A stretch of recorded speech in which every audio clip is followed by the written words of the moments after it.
Yo, everyone. Hello. For some reason, nothing happened.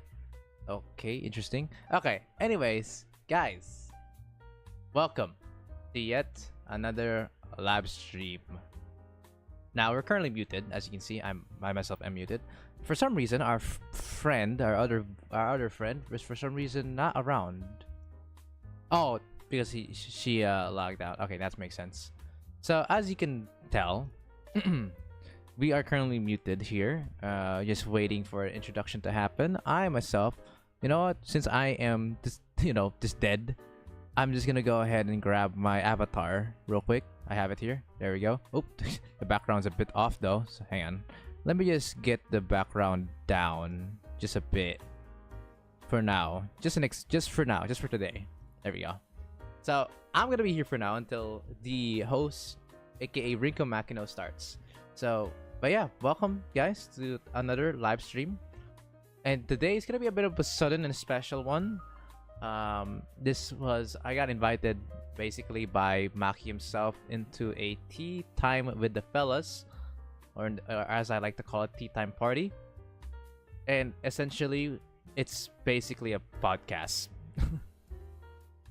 So that is essentially it. Maki he can't hear me right now. We'll introduce ourselves in a bit. But for now, this is us right here. You ready? And yeah. And as you can see, the topic is about fear. More information and details will come around. So let's begin. Yo! I'm ready. Gotcha. I wonder where Blue is. She might have done her intro by disconnecting. Okay. Alright then. Okay. Yep. We'll just wait on her out. And there we go. Yup. Tea time with the lads. Hell yeah. Hello, Sildimer. Ricecracker, what's up? Welcome to the stream. Aruf says fear as in fear of missing out on the cake or real life fears. I think fear in general. Yeah, fear of not trusting Magi. Yes. That's a kind of fear. Oh, okay. Wow. 17 topics about fearing Maki. Ah, yeah, there we go. Nice. Alright. Guess we can start it up now. Blue, you're still muted, by the way. Perfect. There we go. Alright. Let me just unmute myself. And Let me head over here. notes. Alright. Let's get this whole show on the road, shall we? Good evening and welcome to Tea Time of Fears. The stream podcast with hot takes, warm tea, and a touch of life's bitter aftertaste. Today we're joined by Dino and Blushy to finally kick off the 5th episode of Tea Time. So, I'm sure you guys already know Dino, but Blue, why don't you introduce yourself? Hello. My name is Blushy. I stream over on Twitch. Thank you so much for having me, Maki. I really appreciate it. Oh wait, hold on. They couldn't hear Discord. Why? Oh my There we god, go. already a goofball. Shush, please. What did I say? Hello. My name is Blushy. Yes, I stream over on Twitch, and I am a human VTuber that's absolutely obsessed with bunnies. And yes, thank you, Maki, so much for having me today. No problem. We're gonna eat all the bunnies, by the way. Anyway. How has everyone been doing? Okay. Oh, by the way, little story, right? That I was about to tell Dana earlier. So I told you guys how to work at a cafe, pretty much, right? Yes. And a couple weeks ago, right? Well, more than a couple weeks ago, right? It is very hot in the Philippines, as many people know, right? It can get up to 45 degrees, not Fahrenheit, what the hell? In Celsius here. Celsius. And you know the rumors where even in that kind of heat, Filipinos still drink coffee. Yeah, the recent customers that went in, right? They went in with soju and vodka in the cafe. They ordered coffee still, but why would you drink at that heat? Why? No. Being drunk in that kind of heat, dude. Nah, It bro. is I ain't. Not worth it. Hell no. You get smashed by that time. By the time you get home, you're dead. That's what's gonna happen. Probably gonna puke from the heat, dude. It's that bad. Why would you do that? Exactly, dude. I spent 30 more minutes overtime just trying to clean the place up and get the smell of drunkards out. Dude, that was the worst day possible. It was so hot. Damn. It's like torture. Jesus Yeah, Christ. I don't know why people do this to themselves. I don't know why people do this to each other. God, I know, and it's not fun. It's not fun. No. Mhm. Oh, Anyway. Hmm? by the way, Renzi apparently can't hear Maki on Blushy's stream. Just a heads up. Not sure what's happening there. What? But you can hear. Really? But they can hear you. Everyone on my stream, everyone can hear. Everyone can be heard here. I'm not sure on the other side though. Let me see. Um, Just to make sure. Yeah. Just double check. Regarding that, by the way, Rice Cracker, while Blushy's taking it out, the Rice Cracker also said, also iced coffee is better. Wait a minute. Wait a minute. How long has this been a thing? Oh wait, I hear you both. How on long my has this stream. been going on? What's going on, dude? My OBS wasn't picking me up. Oh my God, No! GG! How long has this been going on? GG. Holy No! shit! This man is cooking himself. No! Ho- Yikes. Tea time host, by the way. God damn it. Not again. Oh boy, here we go. Not again. Why? Why? You did what? OBS, why? It was working earlier. Why? Why? See, this is what I'm afraid of. It's, The mic. he is not him, That's the bro. fear. Anyway, so before I was so rudely destroyed by OBS, good evening and welcome to Tea Time of Fear, the stream podcast with hot takes, warm tea, and a touch of life's bitter aftertaste. And good God, finally people can hear me. That's the bitter aftertaste. The Hey, bitter next, Rice taste. Cracker. God damn it. Anyway. Anyone else got a bit of small talk to come up? What's been happening on your end, like IRL or stream wise? So for me, I'm currently going through my Donathon series. And it's been a busy week for me. I like pretty much the only time I actually get to have a break is today, this Thursday, which is, if you guys don't know, in the Philippines it's already Thursday instead of Wednesday. So, and Ooh. that's the only time I could actually have a break. Every single day from this day on, I'm actually having a live stream at the moment. So there's that. But I'm very happy that the people around that I've been watching have been very supportive. I'm already done with part 1, and we have already accumulated about $900 or 850, I believe. Wow. That's Nice. So Hell shout yeah. out to them, man. Good shit. All right. No, donate more. Donate more. For Brother real, needs for real. Daddy needs a new PC. True, man. If guys, like I said, I promise you, this not only help for my family, but this also will help me be able to get a brand new PC, so you guys will see better stuff in the future. Exactly. Chat, if you donate to Dino right now, you guys will be able to see him fight Melania and rage so hard that the earth will quake. That's the real reason. You see how It'll be good that fine. offer sounds? Even Exactly. I, who sounds like torture, actually seems like worth it for you guys. What do you mean? Right. See, you can get all that for only $1,000 per minute. I'm kidding. $1,000 per minute. God damn, we're millionaire. All right. Anyways, How about you, Blue? What's been going on on your end so far? I wouldn't say much, honestly. Stream wise, not much. Yesterday I went to the hospital yesterday. Oh. Yeah, I was dealing with some head pain, got that checked out, did some tests, and everything came back just fine. So I'm very glad that that was what happened. And yeah, I've been given some medicine for the head pain. Hopefully that ends up working. But other than that, nothing. Mm, okay. Okay. Gotcha. Mhm. I gotcha. Hey, Well, nothing well, bad well, about well. mundane life. Exactly. Mhm. Nothing too bad about a mundane life. I'm very I chill mean- right now. Sometimes way too much of an exciting life can be horrible for someone. Me. Introverts would like to have a question on that one. Yes, introverts, totally. All right. Now that slight small talk is on the way, well, not on the way, done. Right. Let's start off with the first question of the night. What was the weirdest fear you had as a child? The weirdest fear. Weirdest fear. Ooh. Oh God. You know what, Blushy, you go first. My brain is not calculating this right. I think I would say freeways, highways. I hated those as a child. Those were so scary to me. I think that kind of helped develop my fear of heights. But I always just hated going on the freeway. I don't know why. I always knew Why? the path. Whenever we were in the car, I always knew the path to the freeway. I hated it. It was so bad for me. Oh my gosh. What? What? Huh? Yeah. Okay. Yeah. Wait, so every time you go in a freeway, you become afraid?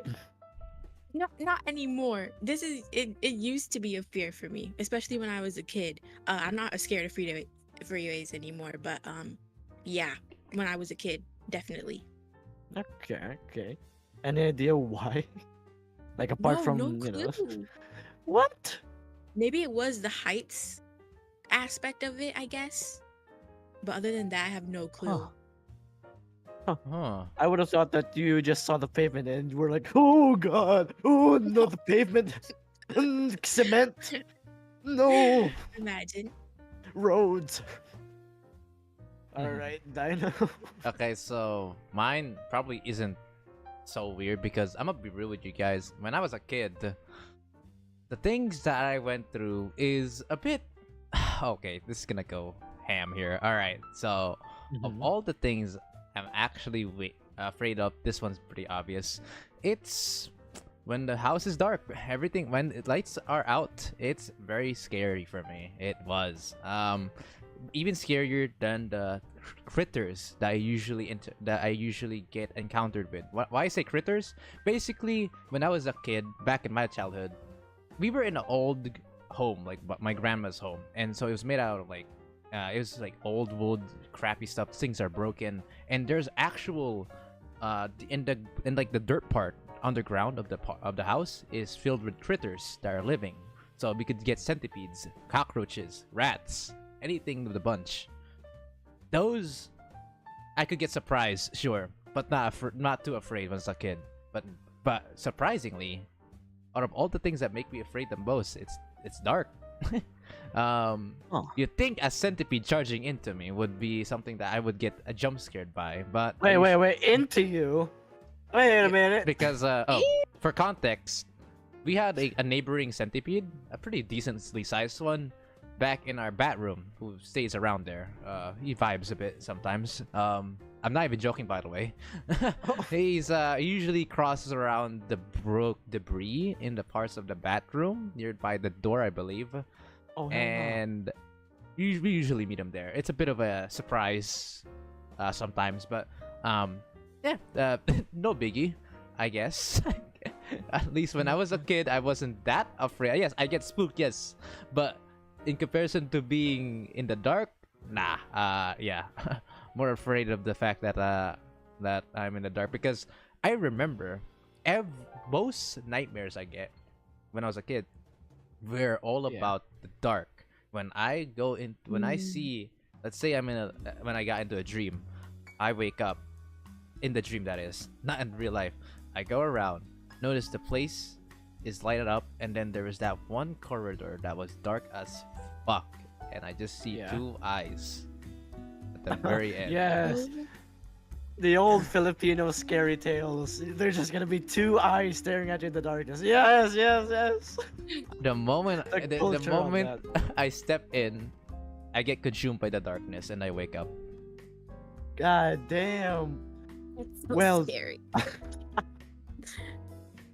Wait, speaking of that, right? Y'all have you? I don't know if y'all have experiences, right? But as a kid, right? You know, I was also pretty scared of the dark as a kid because I was always told that, oh, if you don't sleep early and wake up early in the morning, you know, at some random point at night, someone's gonna take your feet off or something. I don't know. Oh, So yes. it was always about the feet. I don't know why. So my fear was right every time the lights started closing, and my old house, right, my old house in Manila, we had a two-story house. It was short, very very small, right?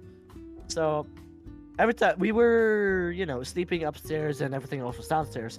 So when the lights went out, I was usually always downstairs because I was watching TV, and I always had to go back up, when it got really really late because my favorite show was Power Rangers. I won't lie, and a bit of Powerpuff Girls. Don't judge me. Anyway, anyway, so whenever it got dark, right, little Maki would scurry on to the stairs, and he would look up, measure the distance with his eyes, slowly but surely count the stairs one by one, and just very very much think how much time would it take me to get back up there without making much noise.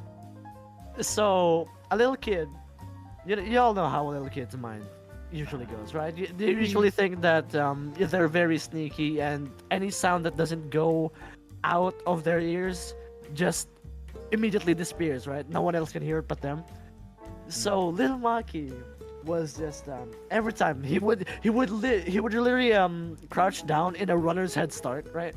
And bolt his stairs, bolt it all the way up, and every single time you would hear like every single time each step. And my mother would always be like worried. What the hell is happening? Why are you going upstairs? Mom, I don't want my feet to get taken off. Help me. And that was the fear that little Maki experienced as a child. Damn. Okay. One hell of a fear.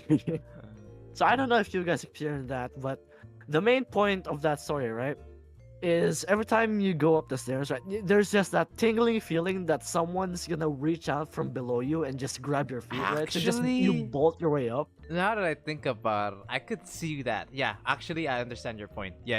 I'm Right? getting it. I'm getting it now. Yeah. How about you, Blue? You Really? experienced that before? I wouldn't say grab my feet, but I don't know. Like, I would imagine, like, I don't know, shadowy creatures behind me in the dark, especially when I go downstairs by myself in the dark. That's something that I'd kind of Oh. imagine, and then I'd have to bolt up the stairs because I would get too scared. So so regarding the stairs that I'm probably when I was a kid especially, and that I was most afraid of are those stairs that, how do I describe this? It's just a wooden plank. That's the stair part, and then there's a big ass hole in each of them, each gap. Yeah. So when Yeah, you're climbing that dude. shit up, dude, it's a whole different level of like what the those are hell. scary. Dude, funny story, right? Funny story. One of the times when I was bolting my way up, my pinky toe got caught on that little tiny ledge on that goddamn hole, and it got dislocated. And when I went up, I didn't want to wake up my mother, obviously, because you know how Asian parents are when you wake them up in the middle of the night, and tomorrow's a Monday morning, right? They get very very mad. So at night I fell asleep crying, just holding my pinky toe like, this is because of the goddamn demonios. I hate them. The demons, they've caught me. The toe demons caught me. God damn it. Oh my god. How do you guys avoid that have you guys avoided that every single time? Stubbing my toe has been a thing in my experience, but that kind of one, I'm not sure. Yeah. Right. Good. Never to that extent. Yep, same here. Little Maki was very paranoid. Speaking of nightmares that Dino mentioned earlier, right? I actually made a question about them, right? Okay. Have you had any nightmares or bad dreams recently that you can remember, or pretty much just any bad dream that you can remember by far? Okay. I guess I could go first. Yeah. Okay. This one, I'm gonna try to see if I can describe it as much as I could. So, I've already talked about the darkness nightmare. Let's talk about the Yeah. other nightmare I had before. This one, I can still somewhat remember clearly. So, what's getting? So I was in my house. This is a dream now. So I was in my home. I was, and then shit just transformed so fast. Like things were just like going through. It's like a slide by slide. I get into like see the interactions of my brother and his friend, into some people I played with before as a kid, and then at some point at the end of the tunnel, for some odd reason, I'm on my own. And then guess what? That thing I saw on the other side, my mother leaving me with a motorcycle. What? What the fuck? What? And then the next thing I know, I realized I was crying and trying to go, Mama, Mama. And then I woke up because my mother actually he's hearing me. Because the thing is, I had sleep paralysis when I was trying to wake up. Yeah. I couldn't fucking move. Mm. So my mother, thankfully I was with her during that time IRL. He hugged me, and then I actually got up from the paralysis and slept peacefully afterwards. That was quite the W experience. mother. Oh, I'm sorry, but God. in the middle of that, when you said that the dream was going slide by slide, I was just imagining like little Dino sitting down in some random dark corner of the house. Just there's a massive screen in front of him, and it was just a goddamn Google slideshow every single time. No. It was more like the entire house was transforming and then turning it into like a one by like how do it's so hard to the dream was so weird, but like it basically how do I say this? It trailed through I forgot how to say this, but like I kind of like cycled through them while the house was like fucking morphing, going through all the shit. And then at the end, again, like at the end, when I finally went outside, I was on my own, and then my mother just bye bye with a motorcycle. Just no, not on my own. I was crying my ass off. Just bye, have a good time. Dude, that was quite the nightmare. No, it was weird, but it was definitely a nightmare for sure. I just imagine your mother in that dream, like hearing you screaming around. Your mother wakes up, right? Was she in a motorcycle in that or a car? In the dream, Yeah, in the dream. motorcycle. Yeah, even better because I just imagine, right? Your mother was sleeping, dead asleep at night, and she just started hearing you screaming and in her rage, she just goes to your room, looks at you for just a moment, and just goes, "Nah, screw this. I'm getting on my motorcycle. I gotta go. Yeah. I gotta get to work. You're on your own, man." Wow. He'll wake up eventually. You got it. It'll buff out. Lol. You got that. Fortunately, my mom is actually very nice to us, so very pop. W mans. Yes. What about you, Blue? I think for me, something I usually, if I ever have a nightmare, it's for some reason about natural disasters. I don't know why. I really don't. But this time around, it happened, I would say a couple weeks ago. I was dreaming of a house fire. And you know those dreams where you're running, but you're not running, like you're walking? Yeah. That was happening to me. Oh, those And are fucked Oh. up. it was it was terrible. I wasn't able to get out, and then somehow, some way, I don't know why this happens.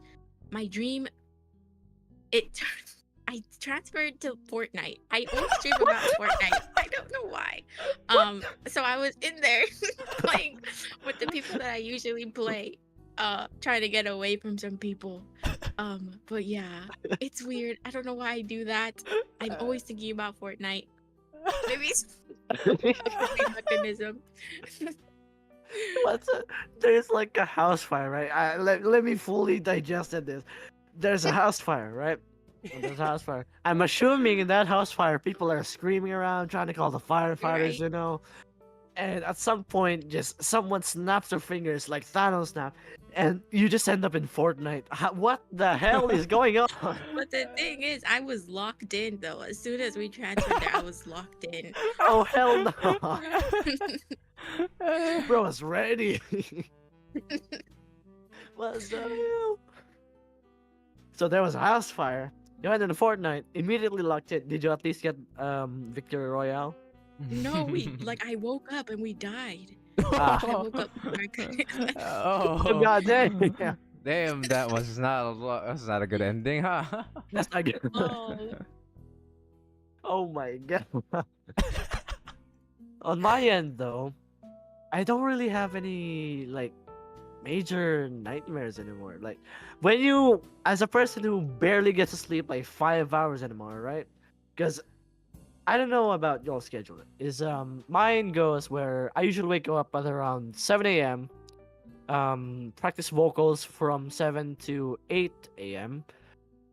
Cook some food or take a bath, walk the dog, and do my other house chores up until around 5 p.m. give or take. After a bit of writing and yada yada, having a bit of fun with friends and Val, and that's when I start streaming and stuff, preparing for your stream, and around the time I need to go, which is around 7 p.m. I gotta get to work. I go back at around 10 p.m. give or take, or not 9 or 10 p.m.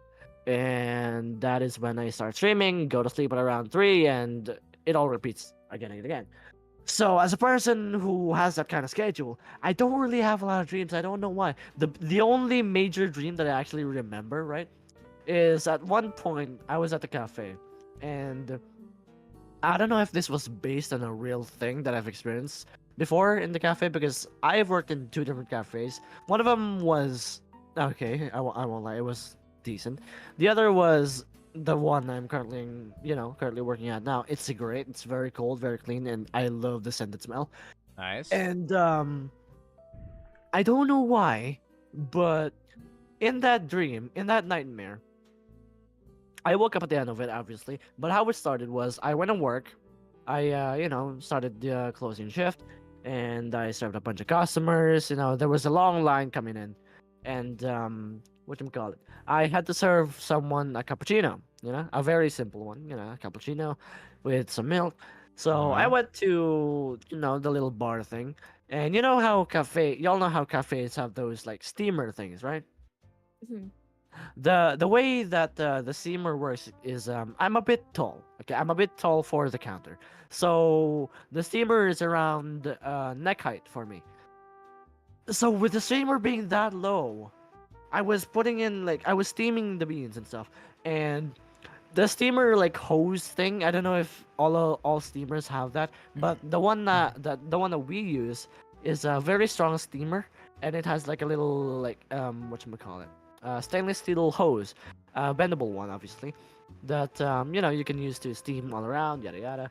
And for some reason, some whack job of a guy who used the steamer previously left it on very very high power, when I usually just put it on medium or low power so that I don't lose control. So as a person who was barely awake at that time, keep in mind I'm still dreaming, I lost control of the steamer, and the steamer went way way down.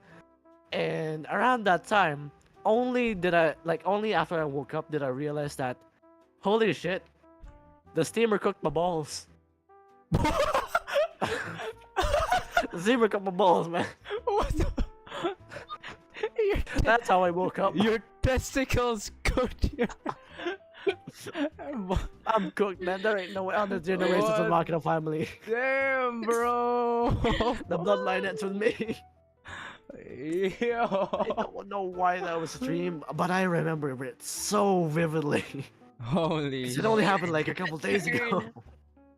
That turn was so weird. What? I would not have expected that. That's what I call a sick burn. God. Yo.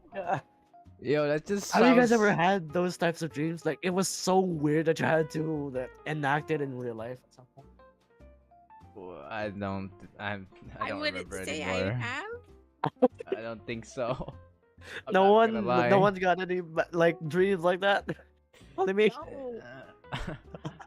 God damn it! Yeah, bro. Good luck, dude. Why? Why no one can relate to having their balls seen? Huh? What the? Well, I think that's on you, bud. God damn it. Anyone else working at a cafe in anyone's chat? Come on. Come on. Lol.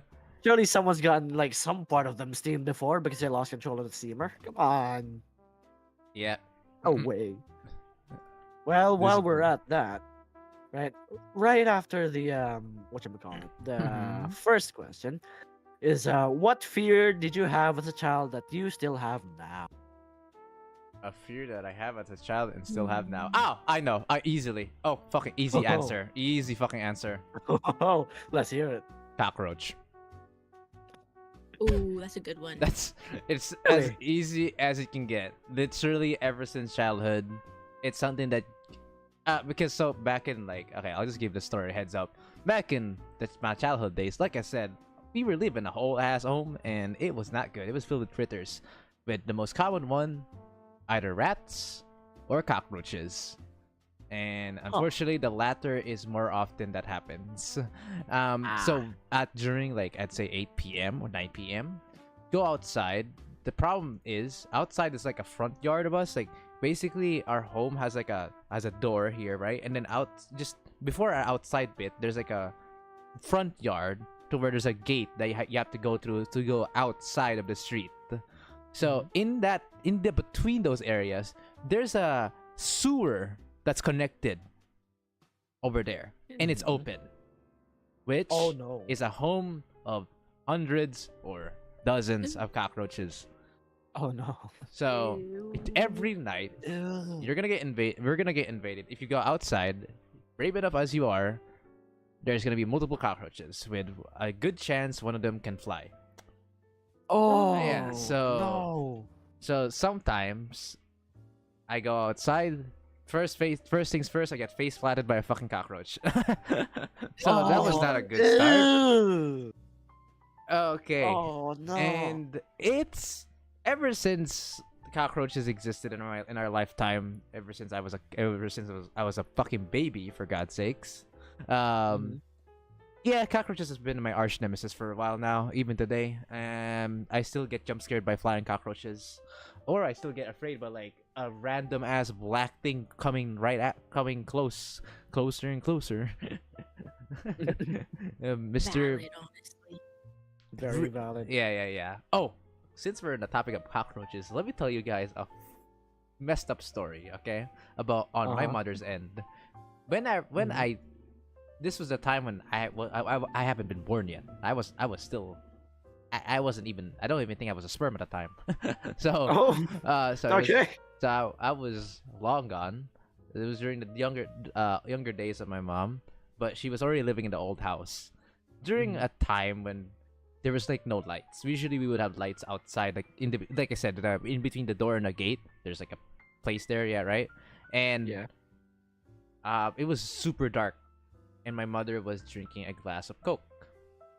Okay, so during that time, um, she was drinking a glass of Coke, and she actually it was super dark. Okay, just heads up, super dark, no lights.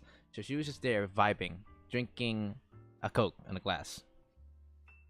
After she drank, or at least when she was about to drink, I believe it's either she drank a bit or about to drink. She was wondering, why did it taste like cockroach? Oh no. How did you know what that tastes like? Or why Oh did yeah. Why? How would you know how it tastes like? my mother had a bit of a past, to say the least. This Oh one, no. so this one, okay, in this case, you already know where this is going once you already know what I'm talking about. So it was a bit of a questionable Oh. taste. Didn't felt like Coke. Open up the lights, a cockroach was having a swim. Oh Ew. no. Why?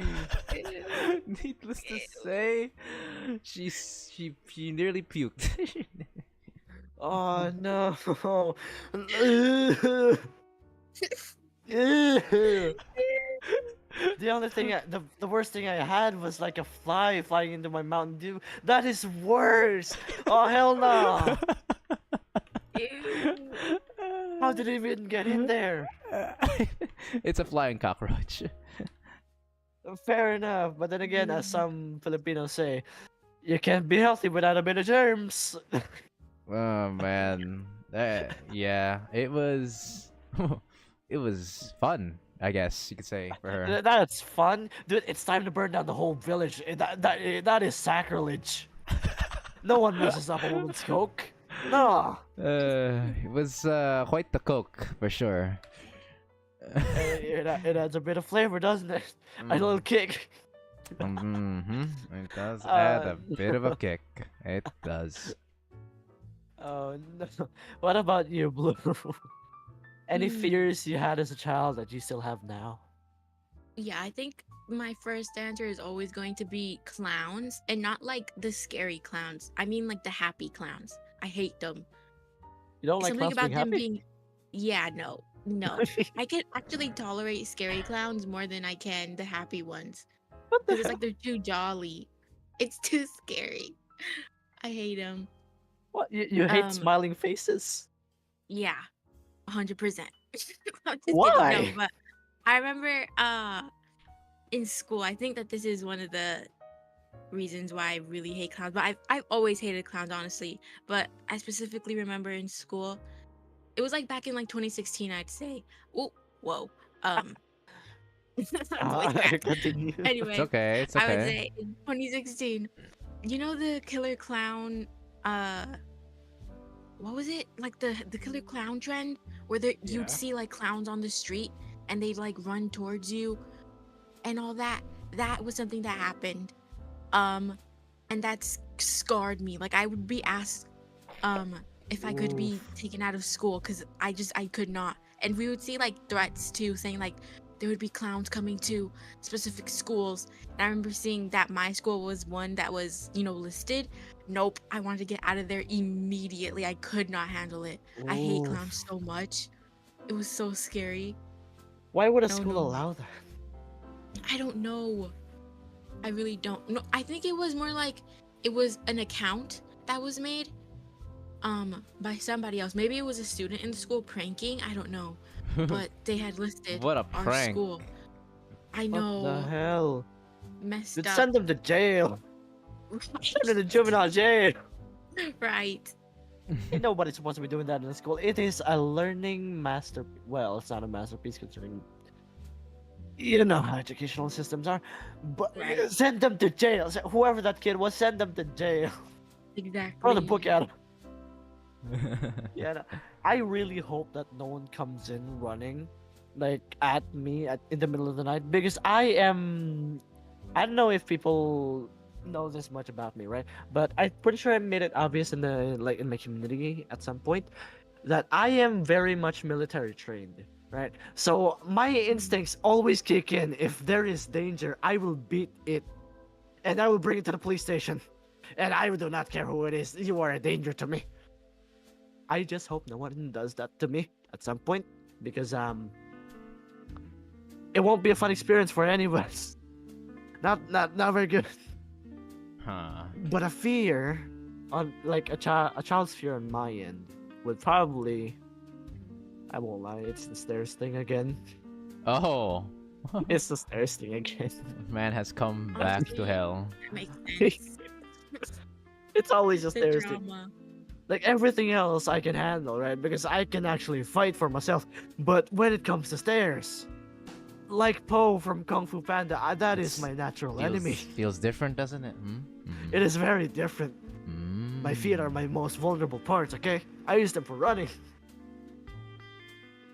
Oh god. Anyway.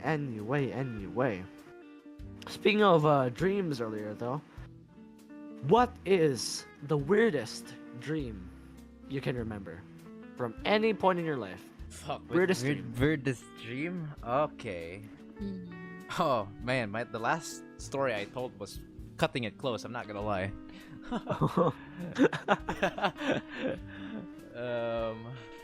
Shit. Blushy, you may go first. Let's see. Weirdest dream.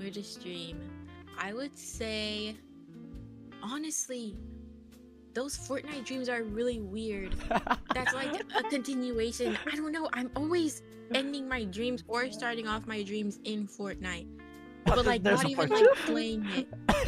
Yeah, it's multiple. It's What the hell? reoccurring. I don't know. I think it's because I usually play before I sleep with the people that I play with.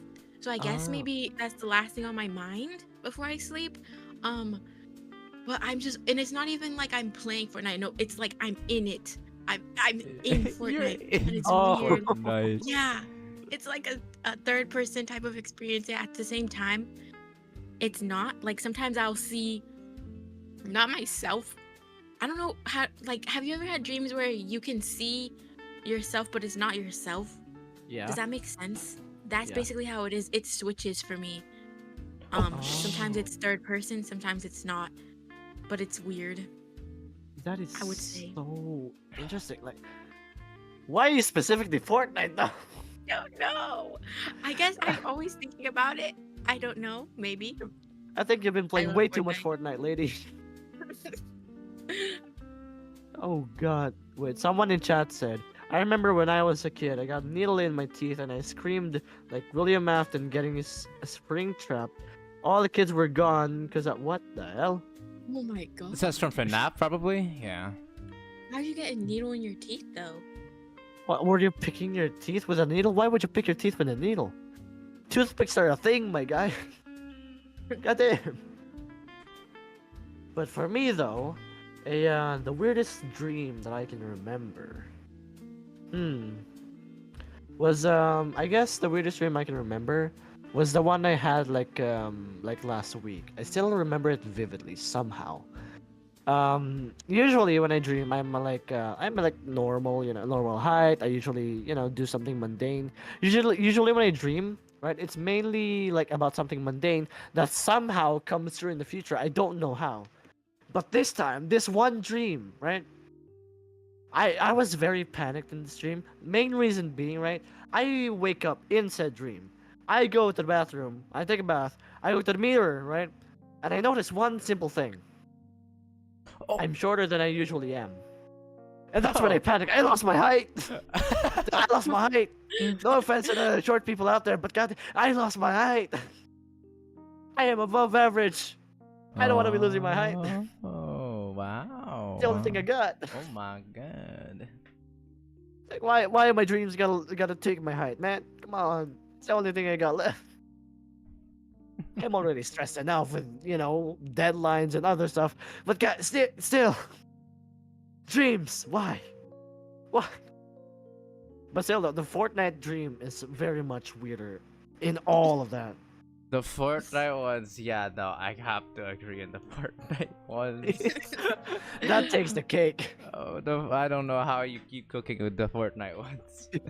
I don't know either. Like, did you at least win in one of them? No, I never win. You No. never It's always win.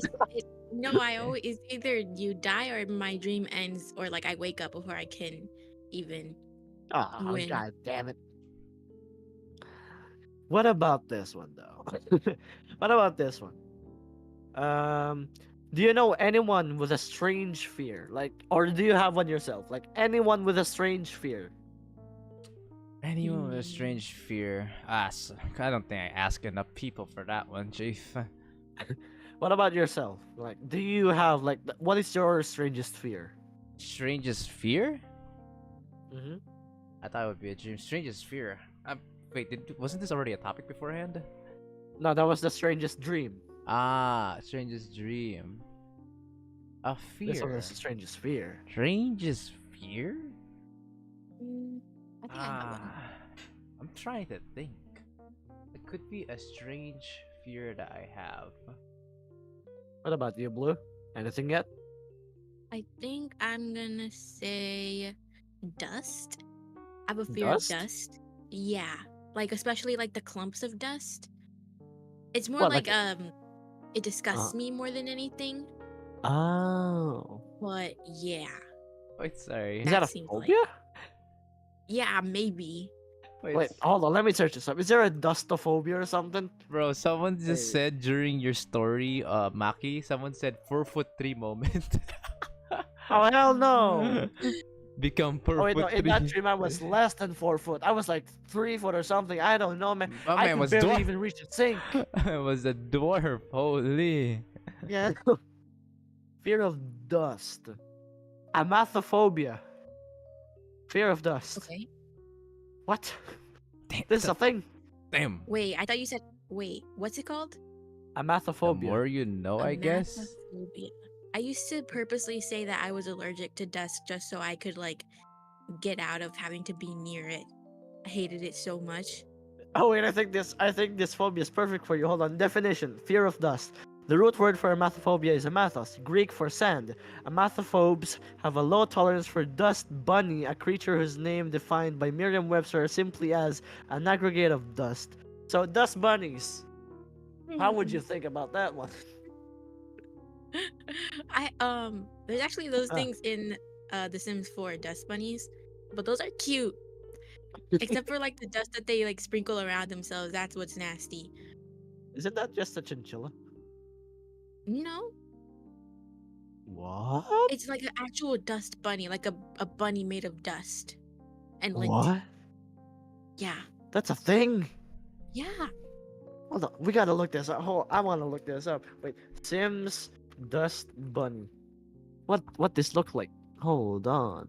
And it makes What like this look? noises and everything. Oh, looks like a little crocheted little bunny. Mhm. Huh, Eh, damn, bro. that's interesting. What about you, Dino?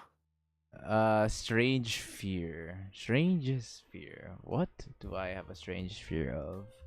Okay, you know what? This might be a a, a cliche one, but it's definitely up there for me. Mhm. Needles. You and Renzi said the exact same thing. Continue. Yeah, so how can I explain this? Essentially, how do I fuck? I forgot. But so basically, when I was a kid, I was already. I'm gonna get my first like vaccine or some shit like that, or maybe I've gotten it Mhm. before. But like at some point, I got another vaccine or something like that, and I was afraid, dude. I could not think of anything but the needle stabbing me right beside my arm. Ugh.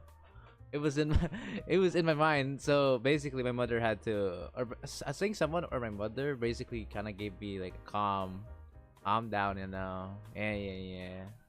It'll be okay. It'll be okay. It'll be a quick one. A quick one, yes. Dude, A quick one. the stabbing still jump scares me though. It hurts, man. Until it's a skin test. That one is not quick. It is not a quick. Wait, what's Oh. that? A skin test? Yeah, what's that? It's basically where the either the nurse or the doctor himself takes a little sample of your skin. I will say, as a person who's experienced that before, and as a person who is in medicine, it hurts. It is a very slow and painful process. It's not like very long. It barely takes like 10 seconds, but it still hurts like hell. Because dude, every time you experience that pinprick of pain, right?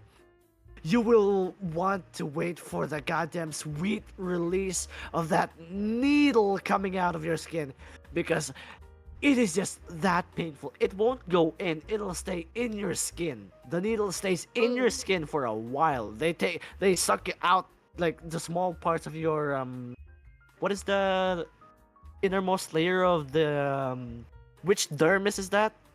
The innermost layer of the skin. Which of the three dermises is that? Innermost layer of the skin. Hold on, we got to do this right. The podermis, right? The podermis, right? They But the main reason why people would, take layers of your skin away is, if you have like an allergic reaction to something, or like a skin disease, so that people can diagnose what you are. So it is just there. It hurts. They take the podermis or the middle one, and I will not want to experience that ever again. Because good God, I cannot express enough how horrible it is. That's why Sounds like a whenever painful process. yeah, exactly, dude. Every time I experience a skin rash or an irritation, I just hide away in some random corner of the house, like, please, I don't want to go to the doctor, please, I don't want to go. I don't want to go. I don't want to go. Please. I'd rather have 5 gallons of my blood taken away than skin. Please. That It's good. God, that must have sting like ass. Holy shit. Yeah, no, it's one of the strangest fears that I have as well, actually, because, you know, when I was a child, when I was a child, right, I had UTI for the first time, and I had to be rushed to ER, and you know how many nurses it took for them to put in the dextrose on me, like the IV 3. drip, Uh-huh. more, What more? Wait, what? yeah, more, 5. more. Rocky, that's okay. 6. We going. 9 nurses. We going. 9 nurses it took so that I could finally calm down. They were strapped. They were basically holding me down to finally get that needle in. Just for that one God. needle to get in. Because I was that afraid of needles, man. It's the first time I've ever experienced like having a needle inside me. The nurse was I hope that the nurse was only in training, because if that is a licensed nurse, I do not know if their career is gonna be that long. Because, dude, I think the needle went so far in that it reached bone, because I could not bend my elbow very well by the end of that session. Oh. That was how bad Oh. that nurse was. Oh god. Yeah. And dude, it was bruising bad. The whole entire, like, a whole 2-inch in diameter part of my skin was just purple for an Ah. entire week. Ah, damn, bro. Oh shit. You know, that was horrible. Ooh, my skin Ever since- crawled a bit on me. Ever since then, I did not like needles anymore, man. Gladly though, now I don't have any more fear of, you know, needles. You're a brave man, Because- Maki. I'm a brave man, and I'm also a very sorry man, because it took 9 nurses. Good God. And I say that is an achievement. I wear that with pride. It Right. took 9 nurses to hold me down. What about this, though? Props to me. What do you mean, chat? What about this, though? Yeah, a slightly off-topic question, right? What do you think about reality TV shows where people face their fears for money, right? What do y'all think about They that? face their fears for money? Yeah, well, let's say people face clowns, like they conquer their fears so that they can get money at the end. Those kinds of reality shows. I've never been into American them, Duck so I kind of forgot as a whole, to be honest. I don't know what to say. How about you, Blushy? I would honestly, like, I could watch, sure, but I would never myself go on one of those shows ever. Yeah, no, Nothing neither. like that. Oh, if Not I was even in the show, money. I just I feel like if ever, it would be a challenge in my brain, but at the same time, I just don't see it. I don't see it Yeah. myself actually completing it. Yeah, no, I would not join in there at any point in my life, because one, something might go wrong. Yeah, Someone that's might true. be injured. Like, for Mhm. example, I might accidentally punch someone full force, and two, I might break something. I don't want to pay for that. Lol. Like, I'm supposed to be getting money. And you're the one who's paying. Lol. I'm supposed to be the one getting paid, not the one paying. Hell no. Rest in peace. Oh, here's someone. I used to have a fear of mascots since I was a kid, but I don't fear them anymore. Oh, what about you guys? Have you guys ever had any fear of mascots? Like any mascot like before? No, but I did have a fear of animatronics. Ooh. Wow. FNAF was not good for you, huh? Yeah. It was those are so creepy. How could you like those? To be fair, honestly. that's true. It's not even the fact that FNAF depicted these guys as scary beings. Dude, they actually look kind of oof. They aren't Yeah, no. they aren't cute. They look rough. Have you seen the Chuck E. Cheese mascot? Yeah, that's specifically the Chuck E. Cheese ones are really, really, really scary. Oh Right. my god. Oh my Like god. the eyes. Speaking of mascots, do you guys know the 90s early 90s Mickey Mouse mascots? Those look horrifying. Yeah. The horribly scuffed ones? Yeah. Yeah, no, I do not want to remember that anymore. Did you know some of those pictures that you can find like somewhere on Reddit or I don't know Instagram or Discord, right? Where the whole picture is just very grayed out, and it was just a picture of the very scuffed Mickey Mouse mascot, like very horribly stitched together, right? And it was somehow malformed, and it was used for what you call it, the Mandela catalog, or whatever the skin. What do you call it? Skin eaters or skin crawlers? I don't know what those are anymore. Uh-huh.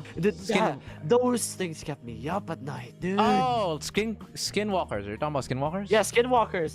Those Oh. ones. Yeah, the ones that And disguise I- themselves as a being. Yep. Yeah, no. Speaking of skinwalkers and the Mandela catalog, by the way, what do you guys think of skinwalkers and the doppelgangers?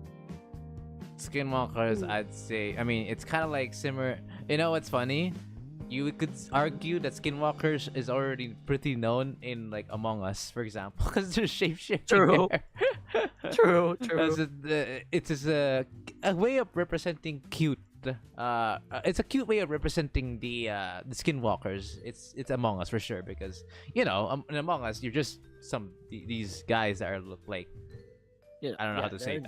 They're just like zi- tiny little suits that they're chibis and shit. Just Exactly. Amogus. But in an actual, when they are interpreted into an actual like more, how do I say this? More Realistic realism graphics. Yeah. Yeah. Those shits are actually genuinely terrifying. Holy fuck. fashion. No one, like because you think about it like this, chap.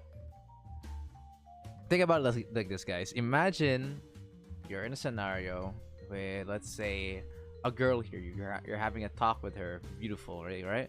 She says you want to go on the alleyway for a secret meeting. So she say, okay, sure thing, no problem. Because you've been talking with her for a while now, anyways, for these past couple weeks. Next thing you know, once you're in the alleyway, that motherfucker transformed from a girl into a horrifying monster. Oh yeah, no, dude, that will no. It's too much. No, dude. Like that brings me back to the old Tokyo Ghoul times. You know, you remember the first time Kaneki met Rize? I don't remember now. Ah, damn it. Pain. That was basically Kaneki and Rize, like going on their first date. Basically, that is it. Cause good God, what about you, Blue? By the way, any thoughts on the Mandela catalog and Skinwalkers and doppelgangers? If I were to ever see like a skinwalker in real life, I would definitely pass out. Before you could I even don't- react to it. No, I would 100% panic and pass out. I would not even try to fight it or anything. I'd just fall on the floor. As for doppelgangers, those I feel like are a bit more scary. I don't know, seeing somebody that looks exactly like you on the street. Imagine. Yeah. No, like especially like say you're like I don't know on a crosswalk or something, and Yeah. you see somebody right across from you staring directly at you, and you get a good look at their face and they look exactly like you. No. Oh no. No, I could not. I'd pass out at that too. I don't know, but I would make friends with my doppelganger because I don't know. I'll just call out to them, like, hey, fellow Maki, why don't you come over here for a moment? Let's grab a drink. You want a drink? You want a drink? I'll use your money instead of mine. I'll use your money. You want to copy me? I suppose you have your own bank account, right? Hopefully it's better than mine. I'll use yours. Honestly, That's I never impor- heard the reason, but I had heard that it's like dangerous to meet your doppelgangers. I don't know why, but I How had read it somewhere. I really don't know, but I Yeah, I had seen it somewhere. I think I remember like my mother telling that a while back, right? You know how old people. My mother and my grandmother are rather old now, and you know how old people have a lot of like ghost stories, right? Mhm. And especially here in the Philippines, the elemental and spiritual aspects of life are very, very much known here. So I remember one time my grandmother told me her and my mother were going home after like a long day at work, and my mother was still in school back then, and their way home where was oh my god, words The way home was they had to go through a very dark alleyway, right? And after Mhm. that, they had to go through a cemetery, a very large cemetery. And holy shit, that cemetery had a lot of trees. I remember like actually going to that cemetery once. I don't remember the name, right? But I think it was in Manila somewhere or in Quezon. And that cemetery is somewhere where you can get lost very quickly because the I don't know how other cemeteries are, made in other countries, but here in the Philippines, not every cemetery is, people get buried in the ground. A lot of the times, people are, the coffins are put inside like these little catacombs, like shelves type things that are just sticking out in the open, right? So the whole cemetery would just be like an entire maze like thing. So they would have to go through that. Keep in mind, this is like what's the biggest cemetery that you guys know right now? I wouldn't say I keep track of cemeteries. Yeah, in our place, it would be. It's hard to say the location, but it's a place where the cemetery is definitely by ground for sure. Like people are actually gonna be, buried Buried. underground. Well, but like we have a nearby one. Like it's just like probably an hour worth of walking. Uh, and there's probably not an hour, probably 2 hours, but like there would be a cemetery right there, and it's just a huge row. Like Oh, how each square there's a huge yeah, ground of yeah. the graves of their respective graves. So there's there's like a huge amount of them, like a really big amount. So probably the biggest one we have here at the moment. Mhm. Okay, Yeah, yeah, okay. yeah, yeah. It's around in some hills, I believe. I think I know which one you're talking about, though, considering your location. I think I know which one. But yeah, I think the cemetery that my mother and my grandmother had to go through was a lot bigger than that. And holy shit, was it a long trek back? Because not only was it big, it was a goddamn maze. It was a labyrinth.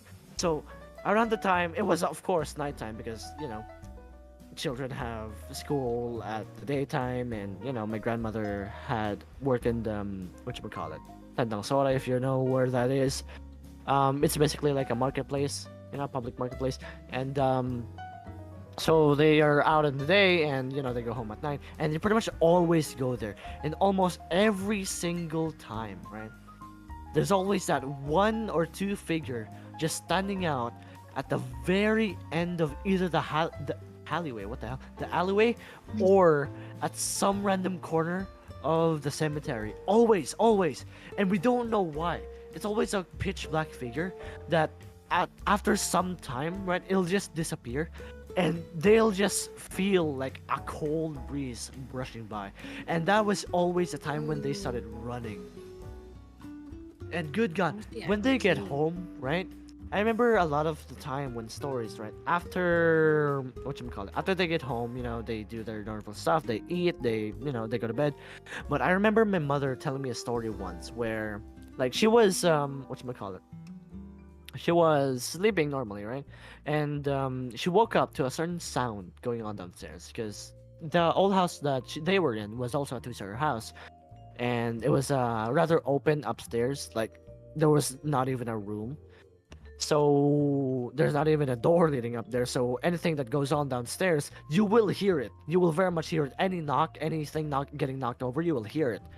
But she woke up in the middle of the night. I don't know what time specifically, but it was very, very much in the middle of the night. So she went down to check. And keep in mind, this was around when she was, let's say, 9 or 10 or 11 years old. I don't remember much.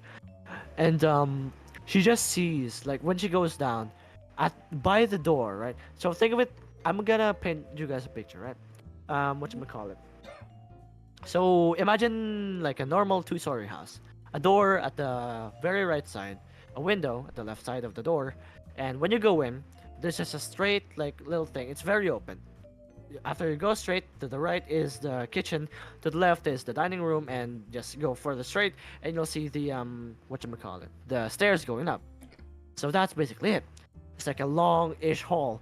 So when she got down, she could very much clearly see the door. except that she couldn't. There were two people standing at the door, and she told me that it was very vivid, right? These two people looked like her mother and her father, aka my grandmother and my grandfather, but both of which were sleeping upstairs with my uncles and my aunt. So immediately, right, the voice that she heard was also theirs, and I don't know why she thought it was a good idea to just keep walking down and say hello. But after that, right, she closed her eyes, she walked towards them, and then they were gone. And I No. thought that was the creepiest story I've ever been told as a child. I don't know what the hell is going on in that place, but it was very much haunted, and I don't know why. So that's my scary story. Oh my Holy god. shit. A bit of a long one, but it's a nice one. It's a nice one. But going back, has fear ever stopped you from doing anything? yeah. Like, has any fear Oh, stopped you yeah. from doing something? 100%. No, care to tell, Blue. Um, honestly, there's a lot of like, I'm a very scaredy cat. I hate everything. I'm scared of everything. So I would say honestly, a lot of experiences have stopped me from a lot of experiences I've not experienced because I've been too afraid. Um, I would say one thing would be like in amusement parks, maybe. I'm very afraid of heights, so I've never really enjoyed going on roller coasters and stuff. Yeah. I've never actually experienced going on a roller coaster. Um, which it looks fun, but I could not ever. I know I'd panic and throw up. No, even in this day and age, like, I'm too scared of heights. Yeah, dude. I remember the first time I went to a roller coaster, right? Okay. Oh. Okay. Oh wow. Okay. Damn. What Damn. happened? Roller coaster, huh? That one I can answer, actually. Do answer. So here's my here's my take on it. Yeah, I'm a fucking coward on roller coasters. I legit did not rode a single one in my lifetime. Yep, Oh, that's no. a fun fact. I actually genuinely, and I'm not even joking, did not ride a single roller coaster in my life. Oh man, I Honestly, gotta take you to valid. one. Fuck. The thing is, the problem is, I noticed that I really suck. Not just the fact that it's could be fast or can fuck up your thingy or you're like go through a lot of stuff, so it can be like, oh my god, so scary. No, the shit. The biggest problem I have is that after I'm done with roller coasters, I feel like I need to puke or I'm gonna be stunned for like fucking 40 Mm. minutes or some shit. My head Mhm. just hurts really Yeah. bad because I remember on the Enchanted Kingdom. Yes, we went there because it's one of our field trips back in Yeah. high school, or was it? I think junior high. I think it was around there. We went there. That was like our last like spot destination basically, and I went to the. You guys know in the Enchanted Kingdom there's the swinging ship. Yeah. Yeah. Anchors away. That Yeah. was the first thing we went, and that Oh. alone killed my brain. That shit. When I rode to that, I was in the fucking chair for like 30 whole ass minutes trying to think. Oh my god, can I even make another one at this point? Dude, I remember my first time going on there as well, though. Like, of course, it's also an Enchanted Kingdom. It's for those who don't know, Enchanted Kingdom is very big and well known like theme park in the Philippines, right? And there's this one swinging ship. I'm pretty sure pretty much all theme parks have this. It's just the massive swinging ship going back and forth, back and forth. So the first time I went on one, right?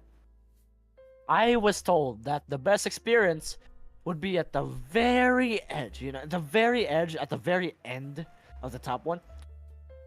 It was not a good experience because apparently, right, Mm-hmm. I went there and you know how there's supposed to be straps, right, to keep people safe and from going Ah. off the rails. Mhm. Uh-huh. Little Maki did not know that, and little Maki forgot to buckle himself in. Oh shit! So when the thing started swinging, I started flying. I What was the just holding onto the chair for dear life what the fuck? until everything stopped. And nobody noticed because I went on that ride alone. And I don't know why my other brother didn't, come with me. But I went on that ride alone and I was unstrapped. And let's just say it's the first time I experienced being Superman, that's for damn sure. It's good.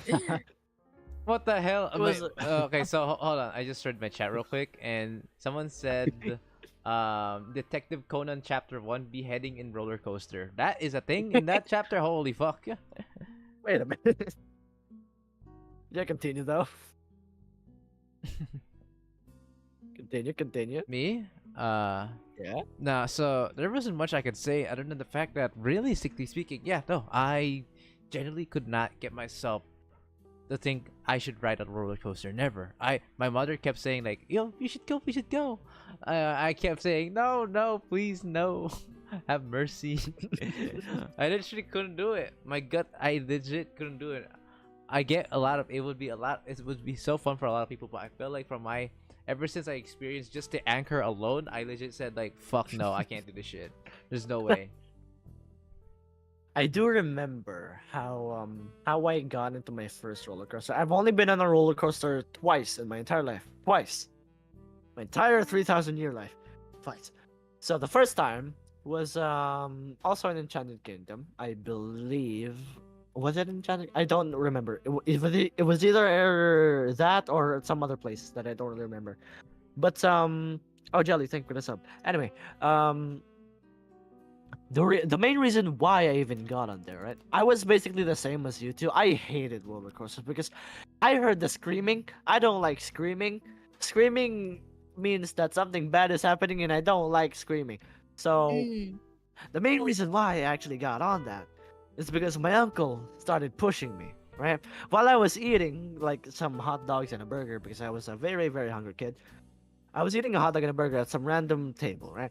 And my uncle, very, very nice as he is, definitely not nice. He walked up to me. He told me like, Monkey, why wouldn't you, come with me to the roller coaster? It'll be fun. It'll be fun. And I told him, like, actually, I told him because this was around the time when I was like 12 years old, give or take, right? I knew some words to tell him, and I just straight up told him, Uncle, are you high? Like, are you high? I know, never. But as a person who actually gives in to peer pressure, the only argument he had to make was, well, I guess you're not a man, so I guess I'm going there alone. You're not a man. You're only a child. You're a boy. You're not a man. So I'm a very competitive person, right? So I said, you know what? Fine. I just ate.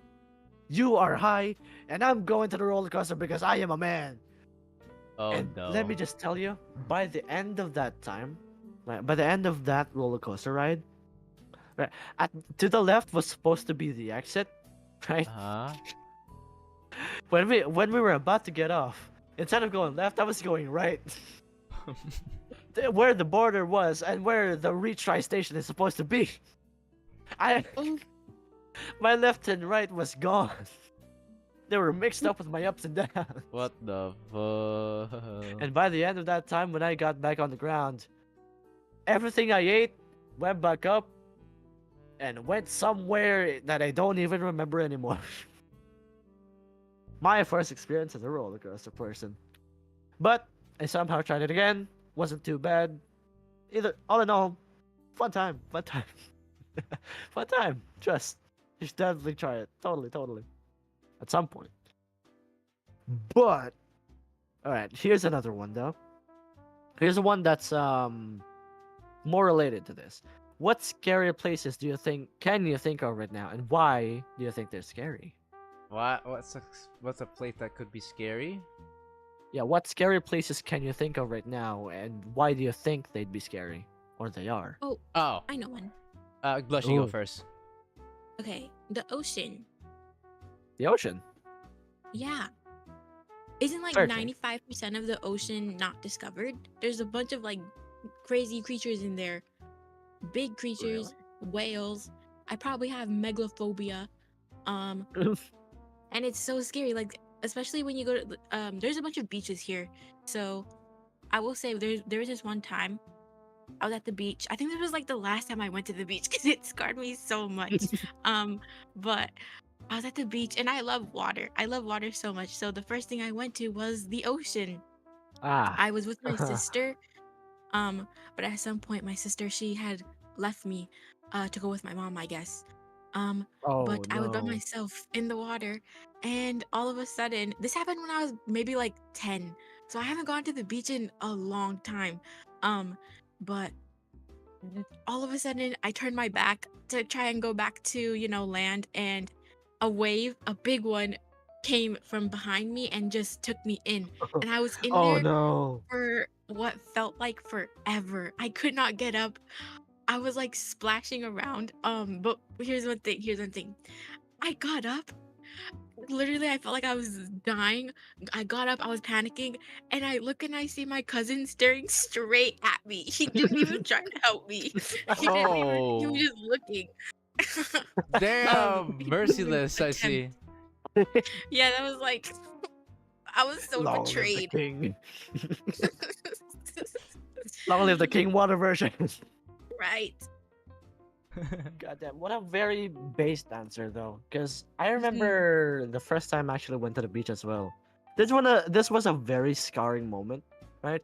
Because as a person who belongs in a military family, we are trained for many things, from fighting all the way to surviving in the wilds and surviving alone and possibly surviving in war. But the one thing that I had not been taught was the way of being a Marine or a Navy SEAL. AKA, I was not taught how to swim as a child. Uh-oh. So, the first time I went to a beach, right? I don't know why my family thought that it was a good idea to go to a beach where the waves were very strong, very high, and it was a beach meant for surfing, not for swimming, right? Oh gosh. So, little Oh. Maki was just, tapping his feet down at the shoreline, barely getting his feet wet, barely getting his own self wet. And I was building a sandcastle, Mhm. fun times, fun times. How And cute. little did I know that the tide was going up. The tide was slowly but surely going up around that time. Oh, high And tide. with the tide going up, so did the waves go up. But my back was turned against the ocean. Oh So I gosh. did not notice a massive wave coming straight towards me, barreling me down. The last thing I saw before what I think I passed out or blacked out in the middle of drowning was the massive shadow casting over me and my sandcastle, the little shitty sandcastle that I was building. And before I was just swept away by the waves. I don't know how long it took for someone to find me, but I was splashing about for what felt like an eternity until my other brother swam back in, threw me back out of the ocean, and basically fed me sand because he thought I was Oh, very dumb for, playing in the shore with very strong waves. Listen, I was a child back then, okay? I was small and dumb. I was a weak child. Okay, Holy don't leave me shit. alone, older brother. Don't do this to me. How Bro dare you? got, bro got cooked. I was cooked by the ocean and my own family. God damn it. Two in the press of one. What about you though, Dino? What's a scary place you can think Yeah. of? Ah. Well, now, while I myself. Okay, so. Okay, so how do I explain this? This is the time when I'd say we went to Bicol. I'm sure Yeah, you know that, where Mount Mayon is. yeah. Yeah, so there was like a really cool thing there where you can rent those. I forgot what it's called. What's that vehicle called again? So where you will be What? able to adventure from the foot of Mount Mayon by transporting yourself using that vehicle. A horse? No, not horse. Brother, not a horse. I forgot what it's called, but it's the one. It's a 4-wheeler one that can be controlled pretty easily, even if you're a beginner. An golf ATV? cart. Golf cart? Not a gold cart exactly. A quadsicle? Shit, bro. Guys, do you guys remember what it's called? Because I don't remember. Basically, there was a service there you could go, and we did because it was a part of our like experience for being there for only 3 days. And we went up to the mountain and go all the way to the foot of Mount Mayon. That was cool as fuck, by the way. Seeing how tall that shit was crazy. We were just on the foot, and yet we were pretty much in the tip top for most hills and mountains. Yeah, dude, So- that thing is majestic. And that one of the most beautiful volcanoes. Absolutely, no, without question. But we were there during like during basically right afternoon, right?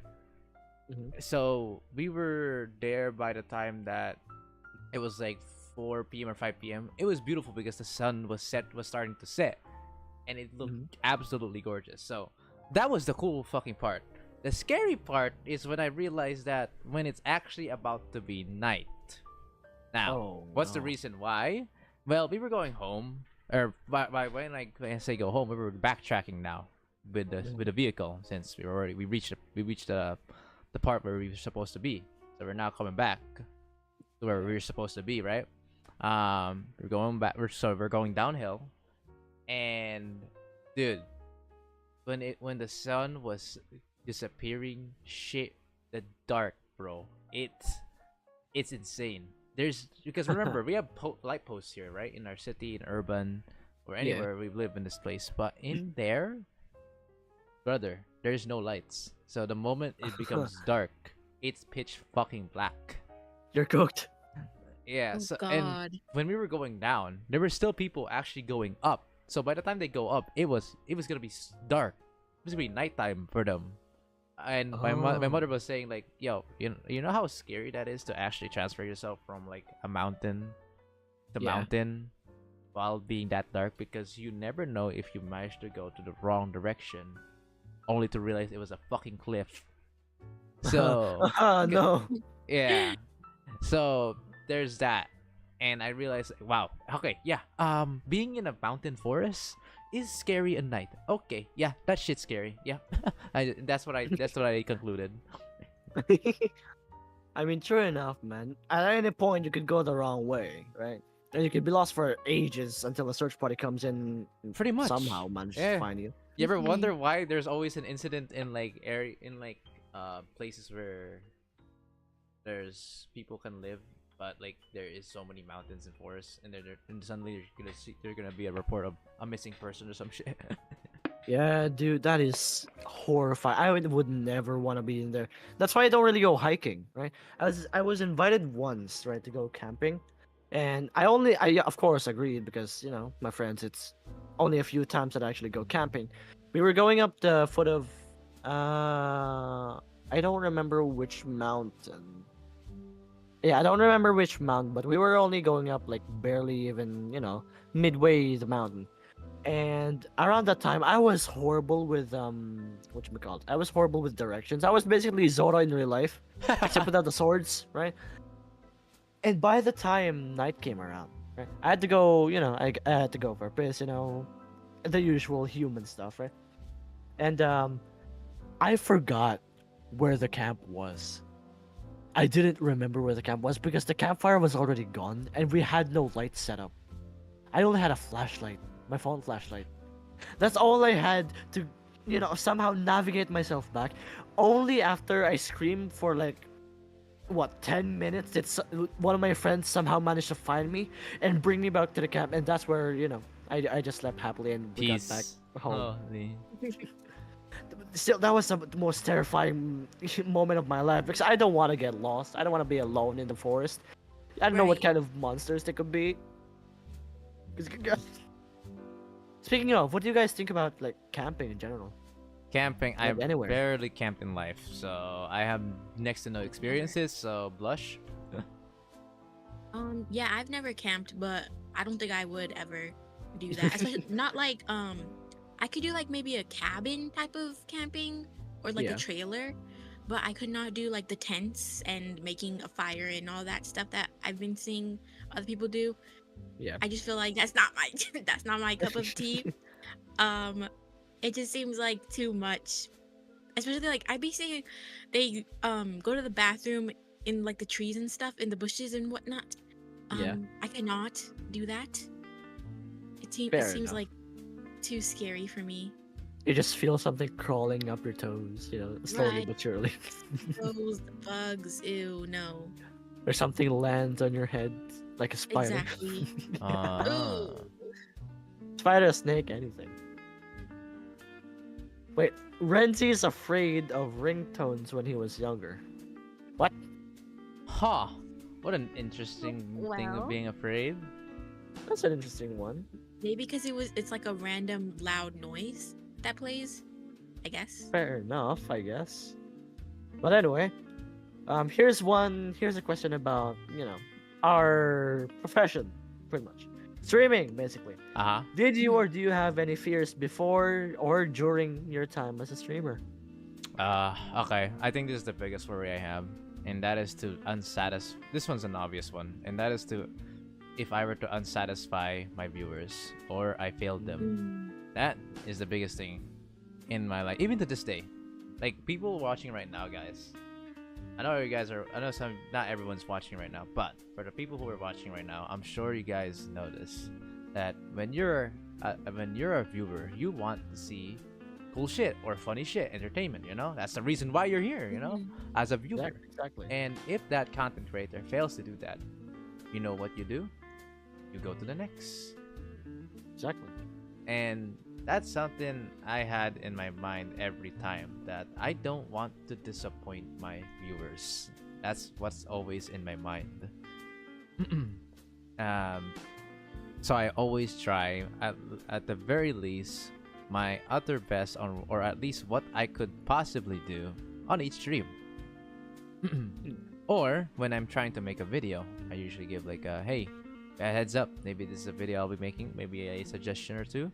Or when I am making a video that's actually it's either important or maybe something that is something that would be peak for some people that I watch. And and I think to myself that, oh my, this feels missing. This like this is the time when I'm editing it now, and I was like, there's something missing. I feel like I'm gonna add a Yeah. bit more. It's always in my mind because they might be bored about it 10 seconds later, or if I don't add something there, it might be something that they will be blamed out by, or maybe the opposite. Maybe it's too much for them, and I can't wrap my head around that. So feel you. basically, in a way, or basically in a nutshell, streaming or making content, I just can't see myself not worrying about my viewers. That's Fair. valid. Very valid. What about you, Blue? I would say before I started streaming, I'm a very, very introverted person. I still am. Mhm. So, I'm much more of a listener rather than a talker. And streaming seemed like a very impossible feat to do. I was very, very, very scared, but it seemed like something that would be fun. Like I wanted to make friends and do stuff like this, collab with others and have fun like this. Yeah. So I was very, very scared in the beginning. I would my heart would start beating before every stream for like the first month because I was so afraid of speaking. But I would say I was able to get over that, and I'm slowly starting to learn how to talk and communicate a little bit more. I'd say my communication skills have started to, build up a little bit. I really hope that they grow in the future and stuff. But yeah, I would say a fear would be starting stream in the beginning. Now I'm good, but yeah. I gotcha. Yeah, all very valid points. Don't get me wrong. But for me though, right? I honestly don't know what kind of fears I had before streaming. The main fear I had was not even related to streaming. It was mainly on my stories because I'm pretty sure you guys know how I make stories, and that's basically my whole the whole point of my channel. Yeah. So the first time, like before I actually started making content, not a lot of people notice about me, but I did not know whether or not I'd be good at writing, or if I'd even have fun with writing, or if this will even be, lasting a whole this long. It's been a whole almost 4 years or 5, I believe. And I did not expect, right? I really didn't expect what the hell? I didn't expect any of this to happen. And I was just so like, before I uploaded even my first story, the one I deleted, whatchamacallit, I think it was about Undertale, I believe. And I was very nervous because I wasn't how usual people start out, not no one really knows you, you don't really have any support, and at that time my mother didn't even know that I would start this. And before I first started, before I actually uploaded the thing, I already had it made. And before I was at the, where you're gonna upload something on YouTube, there's a whole upload button, right? I Yeah. just sat there staring at the upload button for a while, just debating whether or not, is this worth it? Will this even go well? Is this gonna, give me satisfaction? Is this gonna satisfy people? Like, so many fears were clouding my mind at that day, until like, at some point my mind just clicked, right? It just went to, screw it, just upload it, see what happens. If it goes well, it goes well. If it flops, it flops. You can just try again and again and again, right? And I pretty much brought that mindset with me throughout the entire 5 years that I've been on YouTube, and the small couple weeks, I guess, that I've been on Twitch, I guess, and even now on streams. Like, obviously, for everyone here, you guys know what streaming's like. Sometimes you get a lot of views, sometimes you don't. Yeah, no, that's the reality of it. Mhm. You can't. It's always up and One thing down. I could say, as a whole, is that streaming is not something you're gonna expect to be highly of every time. You will see moments where your stream actually goes on fire, and then you go into Exactly. another stream, and then suddenly you're doing dog shit. But Yeah. that's just what it is.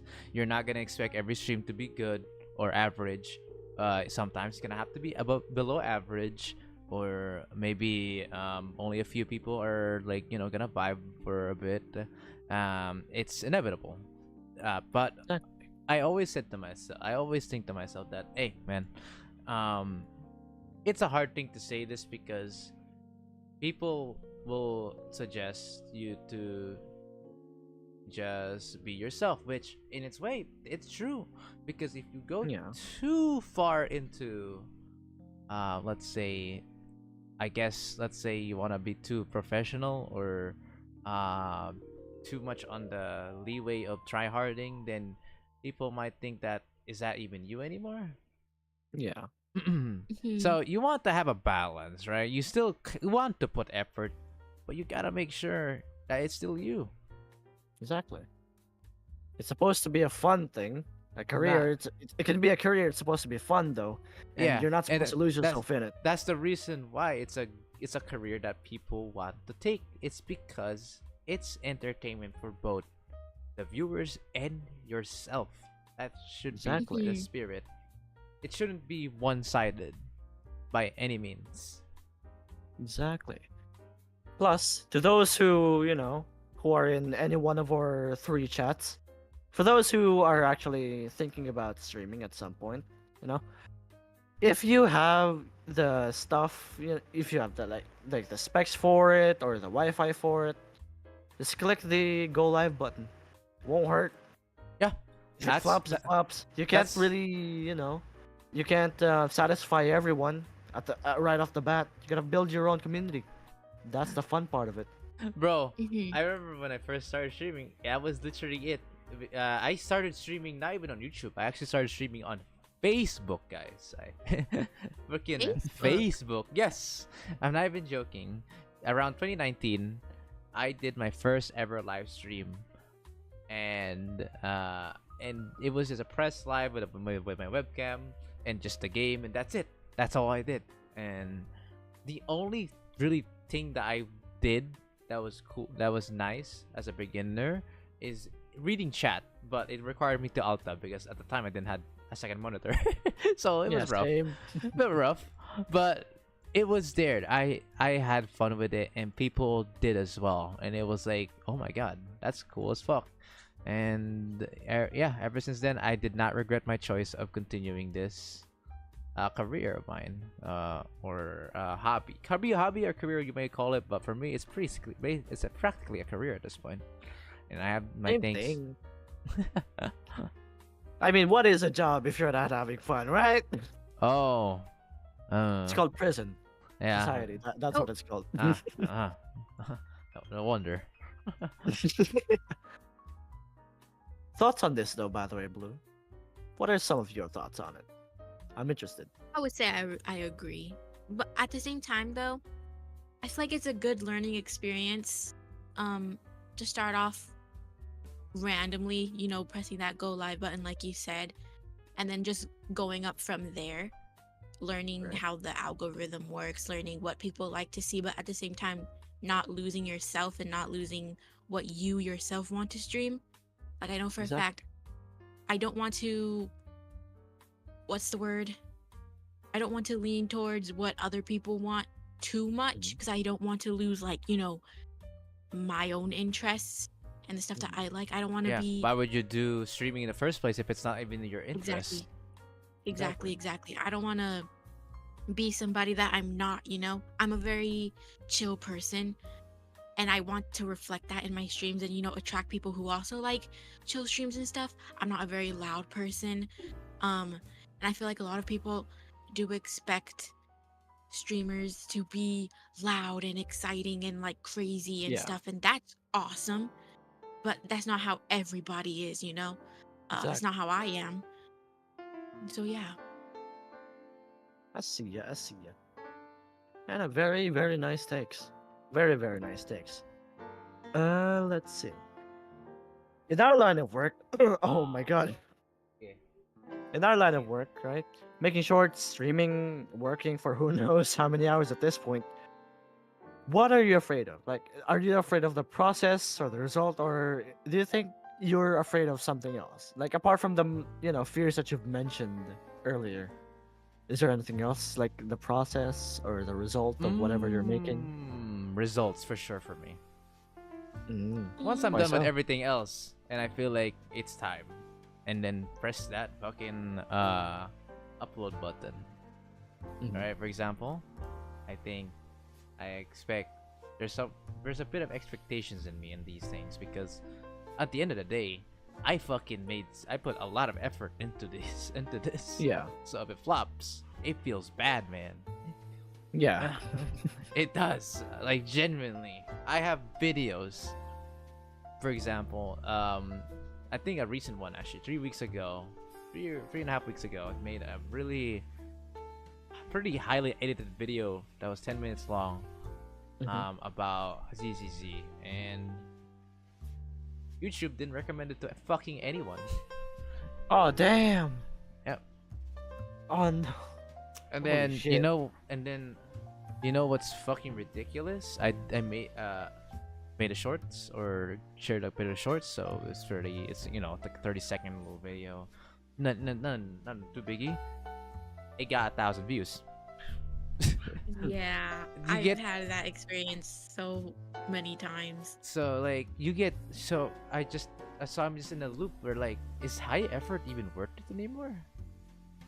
Yeah, right? Because right now the algorithm supports a lot of like, those little shorts where there's just an overlay No, of some this random one- game. Okay, that one, okay, that too is shit. But you know what's shittier?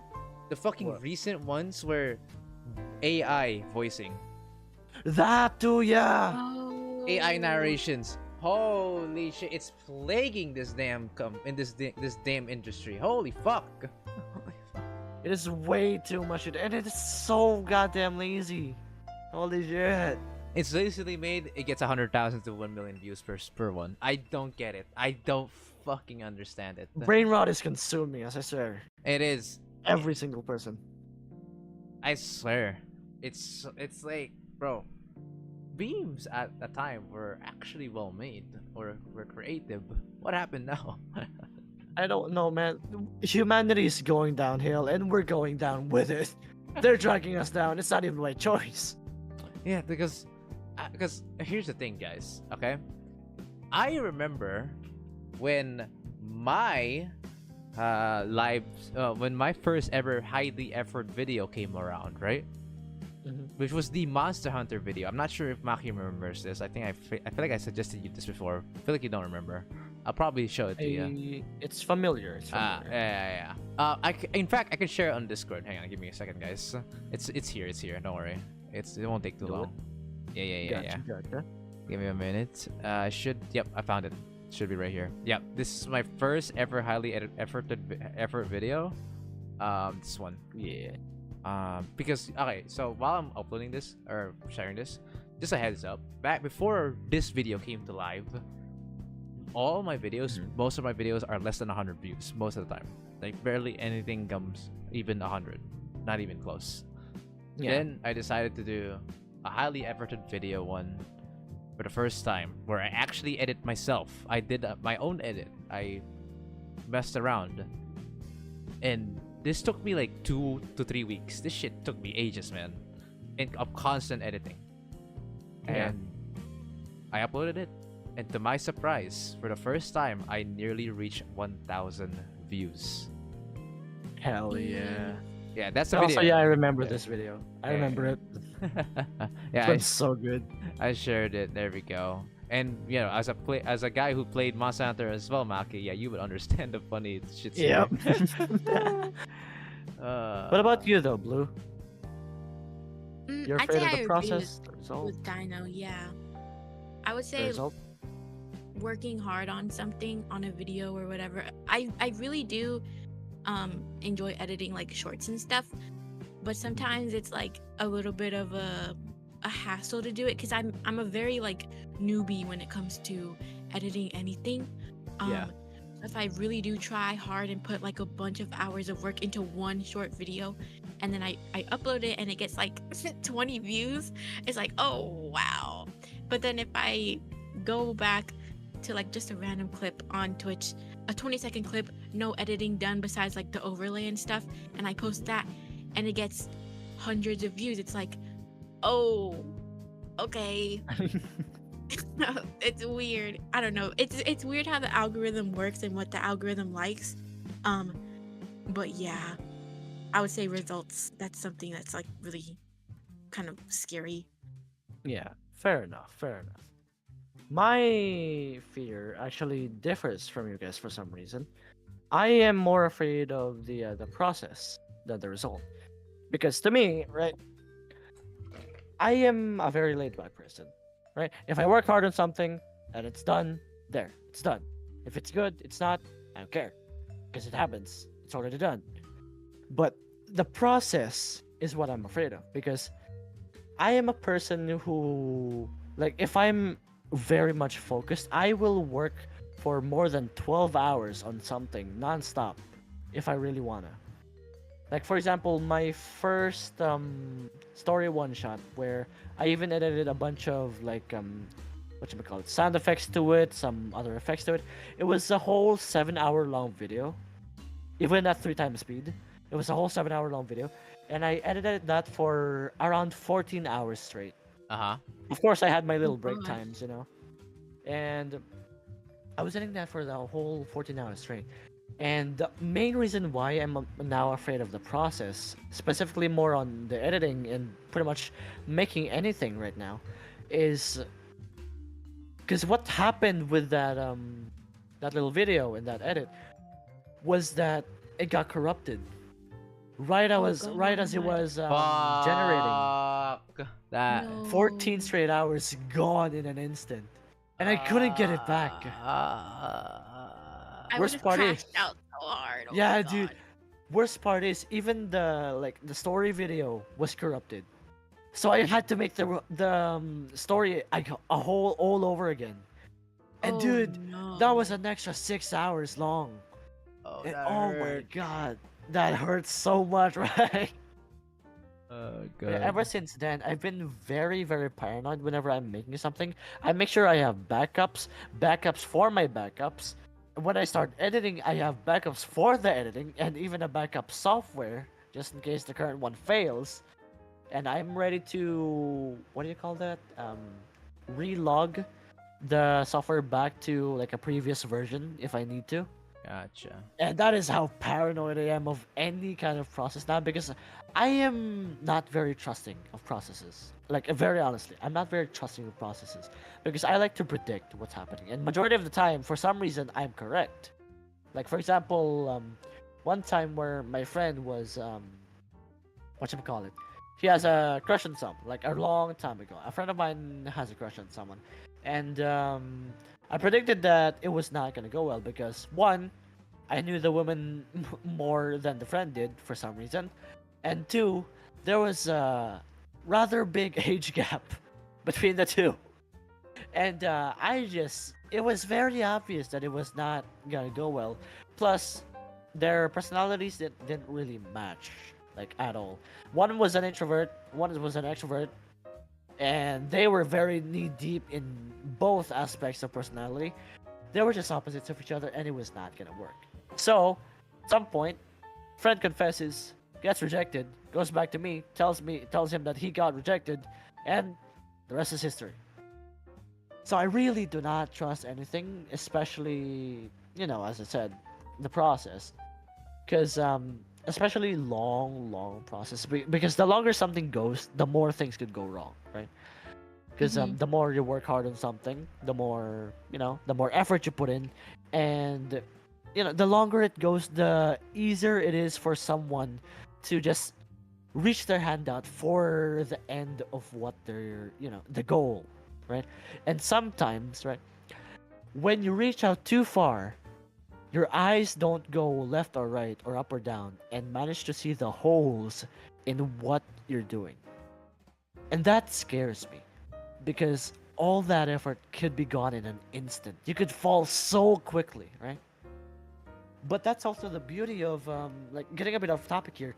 That's also the beauty of like streaming and stuff, right? Because let's say a streamer has a goal or a content creator has a goal, reach 100,000 subscribers by the end of the year. A big goal, big goal. And you do a lot of stuff. You make a lot of videos, a lot of edits. You stream a lot, and you're getting real close. You're getting real close, right? Mm-hmm. But at some point, because you're so dedicated on that one thing, you're trying to reach your goal so quickly, and you are starting to reach your goal quickly. You're like on the first month you reach like 10K, and then second month you reach 30K. But at some point you're gonna lose sight of some other aspects of your life. Like for example, you're eventually gonna leave behind friends if you're, friends and family, if you're, streamlined only on that one set goal of reaching that 100,000 subscriber goal, right? And you're eventually gonna lose many things because you've been working a bit too hard.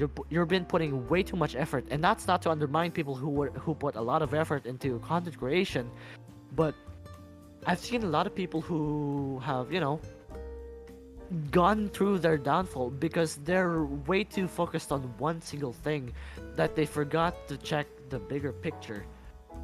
That people were actually trying to reach out to that person, and that person just doesn't care because they are too focused on that one thing. And that scares me. I'm getting too focused or getting too locked in on one thing scares me for a long amount of time. It scares me because I don't want to lose anything in this journey. Y'all get what I mean? I can see actually. In Bit of fact, tangent there. I can understand that actually. I myself actually, when I got into streaming a lot more and thinking like, oh my god, this is it. I could potentially turn this into a job, right?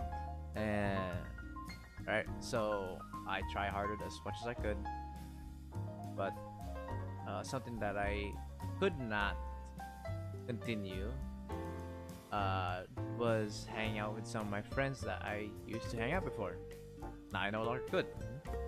And they were like wondering like why weren't you giving a connection to us or talking to us for a while now.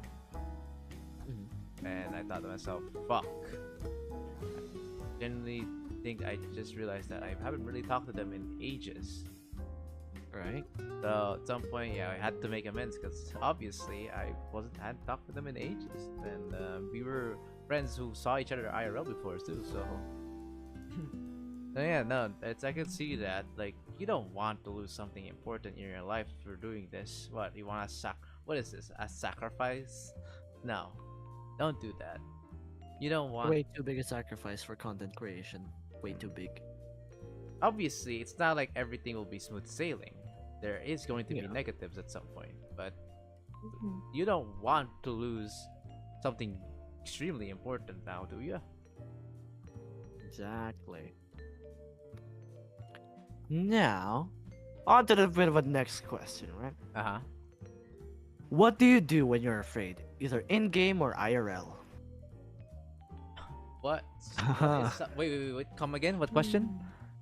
What do you do when you're afraid, in game or IRL? What do you do when you're afraid? Yes. What the hell? Like, what's your reaction? What's your coping mechanism? I would say for in game, the only thing I can think of is Fortnite once again. For in game, I would choke. I choke immediately. Like if I'm by myself, the rest of my teammates have died, I'll start choking. And I'll ruin it. Like we're all gonna die. And I have no hope. I usually always choke. Like I don't think I've ever clutched for my teammates ever. Oh no. As for that's I gotta get Rough. better. Anyway, as for IRL, I would say I'm a very anxious person, so I think I would kind of calm myself down or focus on calming myself down, breathing exercises, counting, stuff that might help me not panic because that's something I Yeah. don't ever want to do, I like to Yeah. stay calm. Kind of maybe remove myself from the scary situation if possible or just calm myself down. That's the best I can do, I think. Fair enough. Fair enough. Very valid points. Valid points. What about you, Dana? Okay, so for me, I definitely it's somewhat in IRL at least in real life. I could somewhat relate to Blush's moment. So let me Mhm. give you a story real quick. For example, this is a fun fact actually. I was a former drummer. Mm-hmm. Yeah. Ooh. I used to drum. Nice. quite a lot in fact.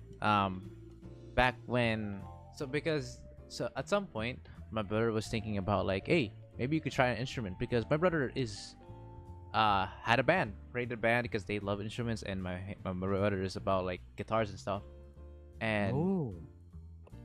he has his own band. Like this band is so old, by the way. Like they made a band since high school and they still are at it. Crazy, am I right? Damn. Most bands Nice. that were formed in their high school literally don't exist in the next year or two, but they are still alive. Yeah, no. So that's crazy to them. Shout out to my brother for that. That is insane dedication right there. So during the era around junior high school, I think, or when I'm about to senior, I don't remember. It's been a while. Basically, like 5 years, 6 years ago. I think it was like 6 years ago. So I was pretty young at that time. Obviously, 6 years ago is quite a bit for me. I was still in my teen years, and Yeah. my brother realized that I like to listen to music quite a bit, and I thought to myself maybe I could try drumming. So I tried, and well, to my surprise, I actually was doing well, apparently. Right. And my brother gave me an offer like, "Hey, do you want to go into like a studio with us? We're gonna have a studio this week." So I said, "Sure, why not?" Because the only way for me to practice, since I don't really have a drum, is to do air drums. If you don't know air drums, it's a rare thing that you could do. It's one of the few instruments where you could actually imagine it in your brain, so where you can actually play to where you think you're playing the drums. No, I'm not even joking, by the way. because you have That's cool. drumsticks, and then there's the drums. If you memorize the look of a drum, and like all the parts that it has, then you could literally Yeah. imagine it to your brain that you're doing it. Yeah, no, I do that with the violin actually. Ah, I see. So that was something that I did, and then once I see the opportunity to try it out realistically, I did. So I went with my brother, got into the studio. I think for like about 2 hours, I'd say. Dude, uh, that was a lot of fun. Actually, I actually had quite a bit of fun doing it, but it was so tiring. The next day, the moment we're done with studio, right, and the next day I wake up, my fucking arms would like to have a word with me. Oh god, oof. But okay, skipping around like the timeline of that, I eventually got to the point where my brother offered me to play with them on a contest. Yes, a contest. Oh. And Ooh. the reason behind it is because their drummer was absent or will not be able to join around, so they thought maybe I could be the replacement right now or the placeholder. So I said sure, why not, I could give it a shot, although I'm a bit nervous, but they kept saying yeah, you're gonna be fine, don't be worried. so we tried essentially. Wait, hold on. So weeks afterwards, because there was already a scheduled like contest for us, we went there, and I was nervous, dude. Genuinely, I was. And during the studio practice before we went into the actual like real shit, right? Yeah. It was nice. I had no problems. I mastered what I can. Everything looked fine. They were pretty proud. I was proud of myself. It was good. I imagined the composition and then the cover. I did it just fine. Then by the time we went to the thing, I was nervous. I was shaking a bit. Even my stomach was hurting a bit because I was that nervous. And when we finally got to the concert, right? We were there. It was us next. First time we played, I actually fucked up the first 10 seconds. Oh no. And we had to retry, and the hype died down a bit because of that. I fucked up, and I like shit. We need to Oh restart. gosh. That's really awkward because typically giving another retry sucks, and I would like be like, huh? Why he had to retry? What the hell was that for? Or like it would be like, Oh, oh, the no. hype kind of toned down a bit. I was like, shit, fuck, I messed up. And fortunately, that was the only time I fucked up. Everything else I went smoothly. Thank God. After that, Nice. Nice. I locked in. Broke locked out. Good shit. What about you, though, Blue? Wait. You already said it. She already said her. All right. Yeah. Yeah. How about you? then Zon All right. you I'm now. so used to that. I'm so used to Dino going first. How's that? How's the Donaton been? It's been going all right. For the most part, really love how each individual, no matter how small the donation is, it's been going well. I'm really happy about it. Anyways, No, back no, to it's Maki. good shit. I honestly don't have We're currently having a podcast though. those right now. I honestly don't have those right now because the main thing I do, right? If ever I'm afraid, like IRL, if I'm afraid, it's either usually because something's gonna attack or I'm on a roller coaster. And I don't want that. That's usually what the main reasons for me being afraid IRL. So it's either I get physical or I run. There's no in between. But in game, I look for the nearest teammate, I throw them under the bus, and I go back home.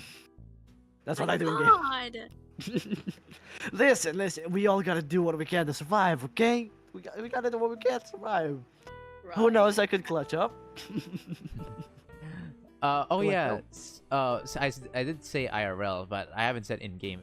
When it comes to in game, I haven't really got into a tournament before. But like, if I were to actually play, like, let's say with my friends, or we get into like a scrims, I at least did scrims. I never did tournaments, but I did scrims.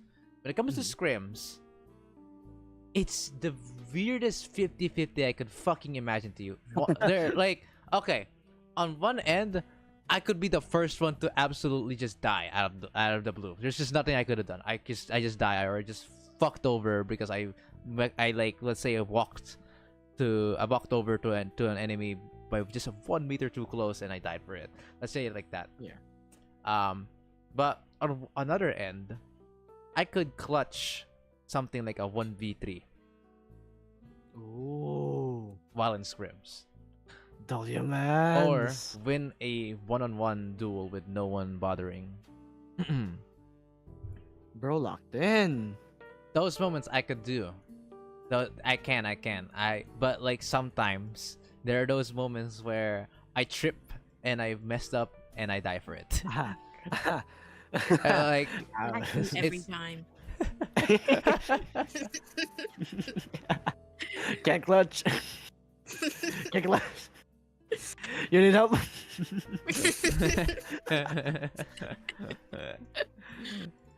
Oh man, I wish Buns was here. This is so fun so far. Sadly, Let's looks see. like Buns couldn't quite make it, or is she just dead I asleep think right she now? fell asleep. Rip. Rest in pepperonis. Next question though. Okay. We're almost near the last question. We're almost there. What do you think you can learn, with or from fear, apart from just conquering it? Apart from conquering it, huh? Yeah, what do you think you can learn from it? Shit. I'm interested. I'm so dumb when it comes to these questions. Oh god. Brain, please function with me. Shit. What about you, Blue?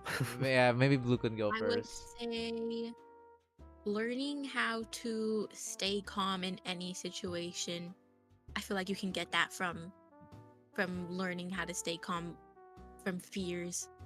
I feel like in an argument you can learn how to stay calm. In a scary situation you can learn how to stay calm. In an emotional one you can learn how to stay calm. I feel like that is a skill I'd love to have. Mhm. But yeah, I would say that. Fair enough. Fair enough.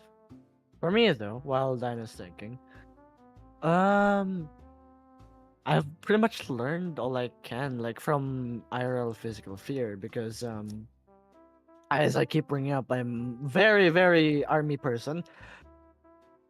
The way we dealt with fear was experiencing it firsthand, right? The person who trained me. Hold on. and Before you my- before you further talk, I need to pee, BRB. Oh, you talking? Ah, gotcha. Yeah. Okay. The person who trained me and my family. I won't lie, bro used to throw grenades at us. What? Bro used to throw grenades, not live grenades, obviously, but we were, usually pretending that they were live grenades because we were very young, right? We were very young, so we don't know anything about, dumb grenades. So we always think that every single big green grape looking thing go boom boom. Okay.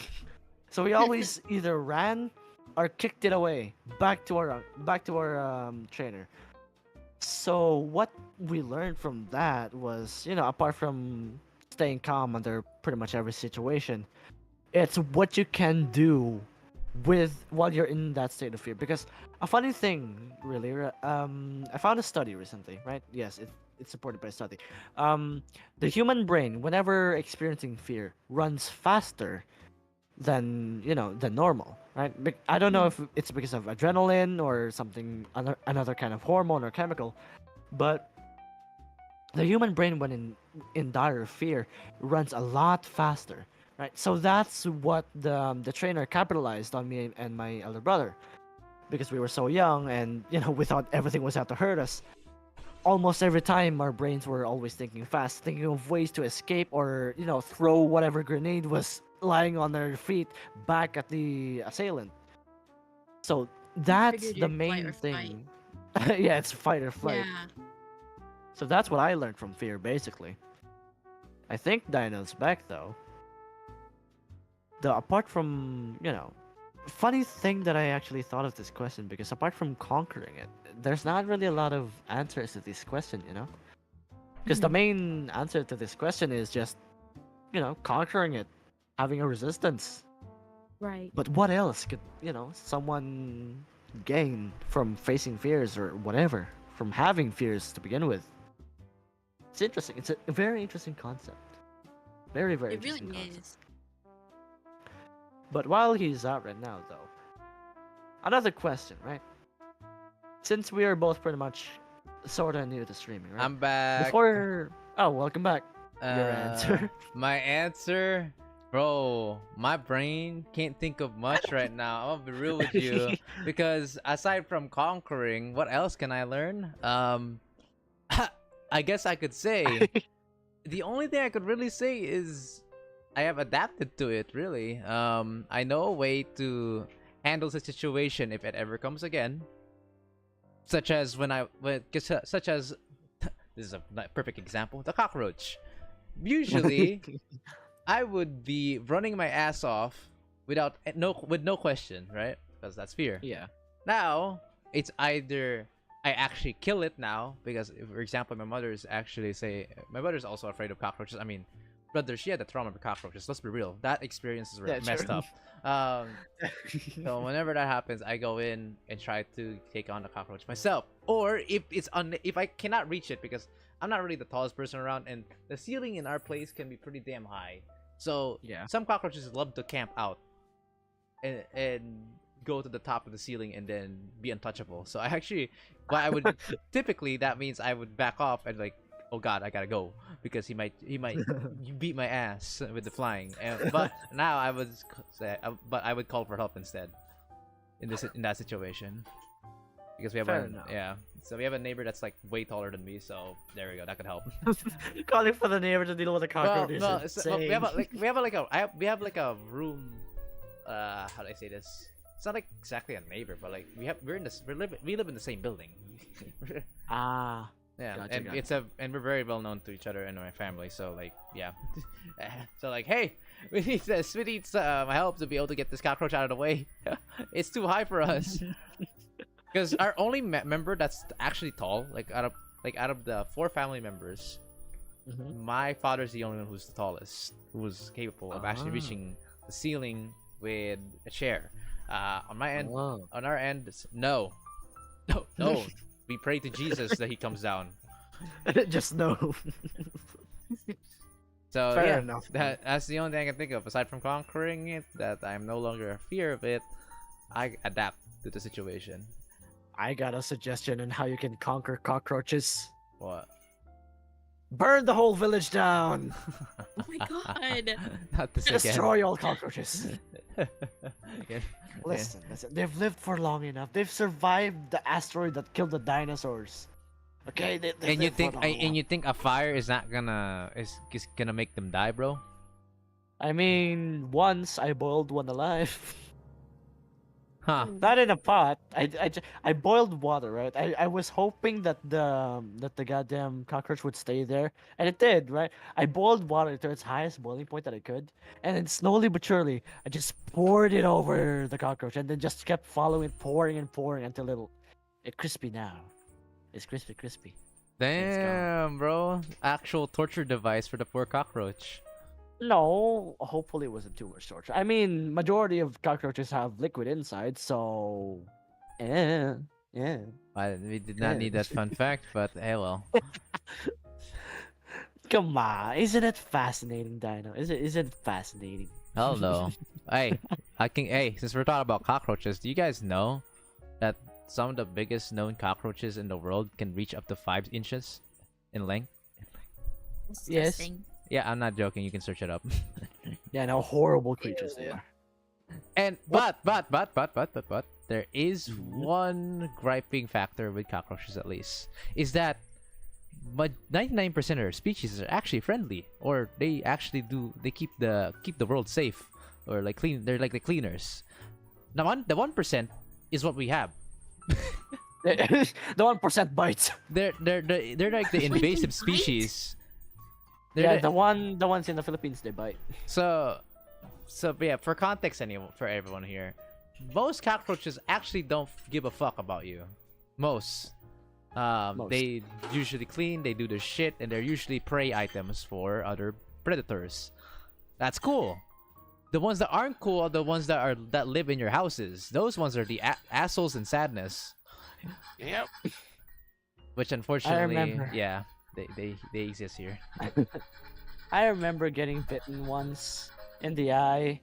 That's how I got my first die. And after that, I went to the cockroach and said, "Fuck off and die." That's it. I hate them. Okay, I hate them as much as Dino does, but goddamn. That's why I boiled the one that I encountered, actually. That's why I boiled them. Revenge. sucks. Vengeance for my fallen eyelid. Okay. Next question, though, right? All Next right. question. Yep. Go on. Whatchamacallit? This one's a bit more leading on streaming again, right? Before you started streaming, did you ever feel afraid of what could come out of the internet? Like what people would say to you right as you were streaming? Wait. What? Wait. Come again. What was your question? Sorry. My brain lagged. Before you started streaming, did you ever feel afraid of what would come out of the internet? Like what things you'd see? 100%. Oh, yeah. I honestly, yeah. Honestly, yes. I am quite questioned by what people can cook up on the internet. I will tell you what. Even as a guy who's a gacha player and has probably one of the more relatively crazier fandoms to date, but also kind of at the same time. I don't know how to describe it to you guys, but yeah, as a guy who went through that as well, the only thing I'm really afraid of is what I could accidentally show on stream. 'Cause if I fucking make an L mistake and show something either gruesome, which is something that YouTube is a no to, of course, or something that's like segs, then then oh shit, that would suck. Fortunately, I'm usually the type of person who does who usually double checks or triple checks even to see if the stream or even recordings is doing good. Yeah. So thankfully, because of that, I never really had any incidents like that. I think the only time I ever had an incident of that happening was when I was goofing around. I scrolled down, didn't realize that I scrolled down into my rated 18 channels, Oh no. and I saw what's live streaming here. I hover over, and shit. Fun stuff. That was very oopsie mazy. Fortunately, you can still either cut it or make the stream private afterwards, and YouTube won't give a shit. Fortunately, Sure. that's a thing. Sure. That was the only mistake I did. Everything else for 5 years since then, or for 5 years, I only made like a mistake once or twice, probably once, because I don't remember anything else. I don't remember fucking leaking my IP address, leaking my whole ass family name or some shit like that. Fair enough. Sure, I could say some of my IRL names. Yeah, cool, but like the actual like other important info like phone numbers, passwords, because I do account reviews, so I have to go through login credentials. Yes, I don't use Sodos. I make sure of that. Yeah. So yeah, that's pretty much it. How about you? What about you, Blue? Oh wait, Blue. I would say, I mean, there's a bunch of weird sides of the internet, so you never know what you're gonna see, like at all. There's always like trending stuff that's sometimes even like, I don't know, just like sick, like, I don't know, stuff going around of scary situations happening, traumatic situations happening and stuff. And then there's also like weird stuff going on, like just weird trends. I don't know, like what's it called, creepypasta or whatever. That was something. Yeah. That Oh, was damn. circling around. That was a That fun was one. weird. No, that was Oh. weird. It was a fun Um, era of the internet. Fun. As for exposing, I would say I did accidentally expose my first real name. I don't think anybody saw it because I clicked off of it very fast, or as fast as I could have. But it was like my Roblox username, and I was playing on my Oh. main account. So Oh. I accidentally like tried to change some settings, and you know how you like your username when you're playing Roblox is like the first one is all the way at the top. Yeah. Yeah, I was there. which is like, oh shoot, oh no. Oh no. But yeah, That was the main what time, only time. Rice Crackers told me this. Told his story. My hometown once flooded back in 2016, or was it 2017? And the first thing I see when I open my backyard door was an army of cockroaches floating on the floodwater. Oh. God. Yeah, one hell of a day for swimming, isn't it? That's a torture device that even even $10,000 would not agree with. A good day to go skinny dipping. Oh hell nah. Skull emoji for real. Legit. But an army of cockroaches flow. Oh no. Dude, all the bacteria in that water. No. Why do we have the invasive species? For fuck's sakes, can we have the nice ones? The ones that look like beetles, you know, the ones that don't bite your ass. No, we don't have those. Is the Philippines? Well, I think Australia has worse ones. Yep. for sure. Oh yeah, you're not wrong on that one actually. Average day in Australia, guys. Poor Yumi. Poor Yumi. Oh well, I'm sure she's adapted, and that's why she acts like that. Fair enough. How about this? A fun, interesting question. A Okay. more mundane one. Do you have any big phobias? Like any actual phobia things? I have no phobias. Yes, Seriously. I have multiple phobias. Oh, say.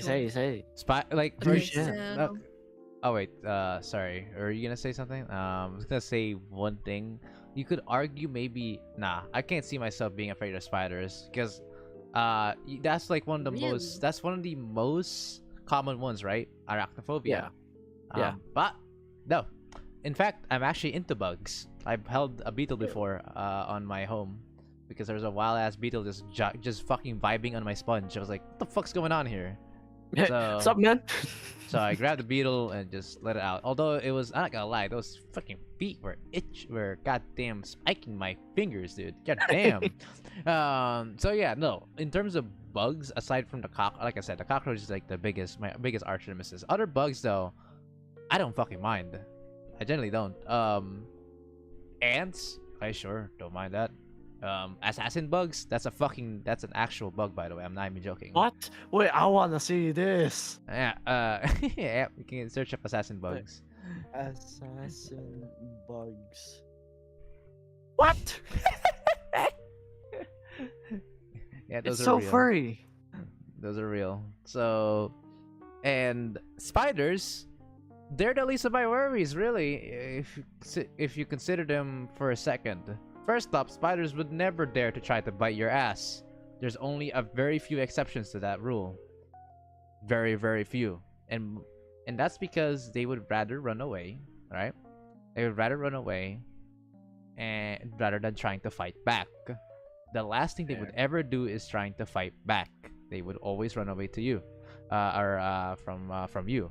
And another good thing about spiders is, well, they kill invasive species like cockroaches, True.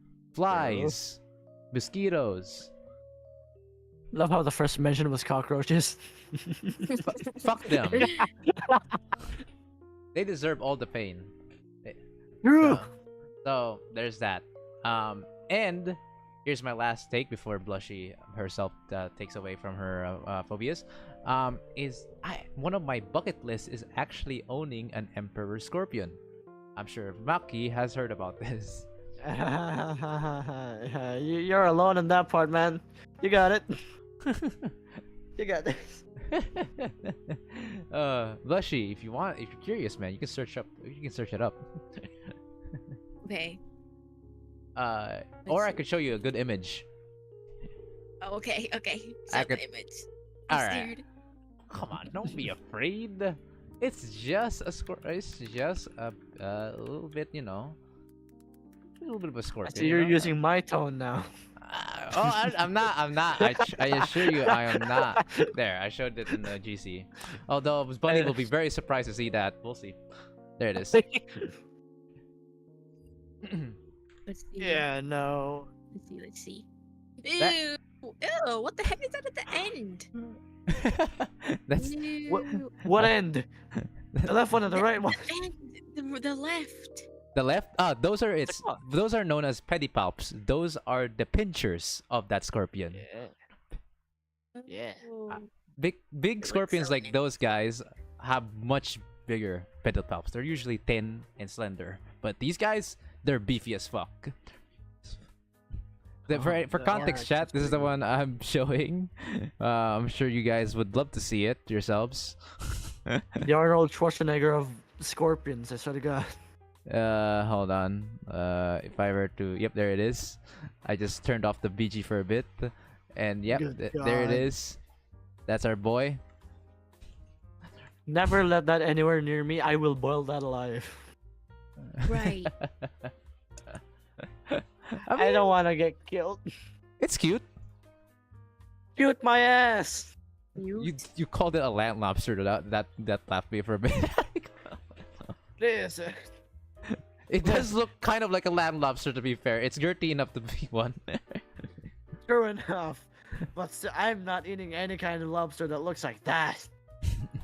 They No, can grow. sir. They can grow up to 9 inches, by the way. Even worse. Even worse. But God. hang on. Hear me out. Hear me out. They are beginner friendly pets. Bullshit. For exotic pets, okay. For normal pets, no. For exotic pets, it's beginner friendly. They are friendly to humans. They're gentle giants essentially, and the last thing they would ever do is try to sting you. And even if they sting you, at worst it will sting like a bee. That's it. See, I've never I been don't stung by trust a it. bee. same. I have twice, because one time when I was, of course, visiting a cemetery, right? There was a couple bees, wandering around, and you know how hot it is in the Philippines. Sometimes you just, what do you do? Like, what do you call it when you flap your shirt to get some air in, right? So, I was doing that, and only later did I notice that the couple of bees wandered into my shirt while I was doing that. Oh shit, Oh, that's no. bad. And yeah, no, it wasn't fun. I got stung like, well, only around 5 times because there were only 5 marks. That's but still, still bad. That's still... shit hurt like hell. I was running around, even fell once. I don't like it. You fell? Oh god, I don't know why bugs hate me. Okay, I don't know why bugs hate me. Come on, Blue, it's your turn now. Alright, your phobias, right? Okay. Right. So I definitely have a fear of spiders. Except for daddy long legs. Those are not bad, I guess. What are those? Daddy long legs, the skinny ones. Those ones eat bugs. Oh! I know what she's talking about. It's those. Oh, It's like they have a tiny body, and like they have like these, but they have these long, thin legs to act I as see it like, now. support. Yeah. Those don't bite. But what Oh. else? Megalophobia for sure, especially of like whales.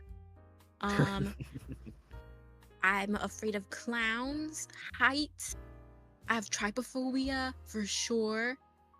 Oh no. I hate. Oh my god, that gets me really bad. Like it makes my whole body like my skin, it crawls. What else?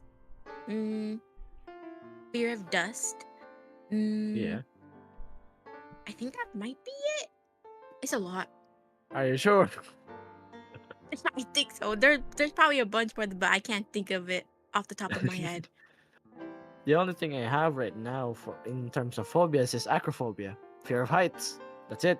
And that Ah. started very recently, like only like a year ago or like a couple years ago, because surprise, surprise, it's also an Enchanted Kingdom, right? You all Uh-huh. know the drop tower. Dropped. Oh! You mean Tower when you of Fear? ride it You and then you like go? Slowly Way go up? up and then just Yep. drop down. Yep. Yeah, okay, yeah. I know. Yeah, dude. The reason why I have acrophobia right now, which is fear of heights, is because of that. Because yeah, you know how dumb I can be. whether it be streaming or IRL. So the person who told us to sit down, put the thing in, put the straps on. Okay, big emphasis on the straps. Guess what I did? Guess which one I failed to do as I went up. What? Both. The straps. Oh my god. Oh gosh. Another straps incident. So Oh, I was man. slowly going up and up and up, with the increasing fear of me not having proper protection on, from me just flying off and crashing down and becoming a puddle of red. I was holding onto the chair like a vice on a car. That was how hard I was holding on that thing, because I do not want to fall, right? I have many things planned for the future and I do not want to be ruined now. And yeah, that's how there should be a fear of straps. Is there a fear of straps? Fear of straps phobia. I guess Uh, le- that could be the closest thing I can imagine myself being afraid of. Maybe heights if it's way too high. But then again, that was when I was a kid. I'm not sure nowadays. I rarely get to too many higher stops. I live in an apartment building that has a balcony that's pretty high. So Fair I enough. guess there's one to that. I just got used to it, I guess, at some point. I definitely did have a fear for quite a bit for those things though. Okay. But that's about it. I have no other fears from what I can understand, at least from my experience. Based fears though, very based, very based. Mhm. Now that we're getting close to the final question, let's ask the second to last. Okay. What do you do to get through or overcome the fears you have? What is something that I use to overcome my fears? Blue. Okay, so it's generally the same, and I have generally the same answer as what I mentioned before. Is to adapt. Adapting Fair enough. is actually quite nice because once I get used to what I could be able to do, instead of standing still, being ooh, ooh, and try to think of something, and yeah, adapt and have a solution. That's pretty much all I can think of in my brain when something like that is happening. Even in games too, when I'm afraid, like, oh shit, I gotta do something, bro. And the next thing, and that thing I adapted to, being able to hide in a specific spot where the enemy is unable to be fuck me up or seen. Fair. Yeah. Bro has the Maharaga core. Nice, nice. I wish I was as good as Maharaga, bro. I need to adapt more. For real. True enough, true enough. What about you, Blue? I think I'm gonna say same as one of my answers for a different question. Breathing exercises and calming myself down. I feel like that's something I tend to do when I'm afraid, or distracting myself. Definitely. What else? Ooh, I think that's it. it's actually a good idea. just like- Distraction yourself. Yeah. Trying to Great remove idea. yourself from that scary situation or like distract yourself from it. I feel like that's a pretty smart thing to do, especially if you don't want to, like, I don't know, panic or what's the word I'm looking for? Yeah, basically you gotta calm yourself down. Yeah. Yeah. Well, god dang. So basically the same as my answer. Run for your life. Throw everybody else under the bus. We're the flight in fight or flight. Exactly. Hey, there's a reason why that exists, right? Exactly, Exactly. exactly. It's either one or the other. One or the other. There's never an in between. Alright. For the final question, right? What's your biggest fear right now? And does it stop you from doing anything? My biggest fear. Can be anything at all. And does it stop you from doing anything?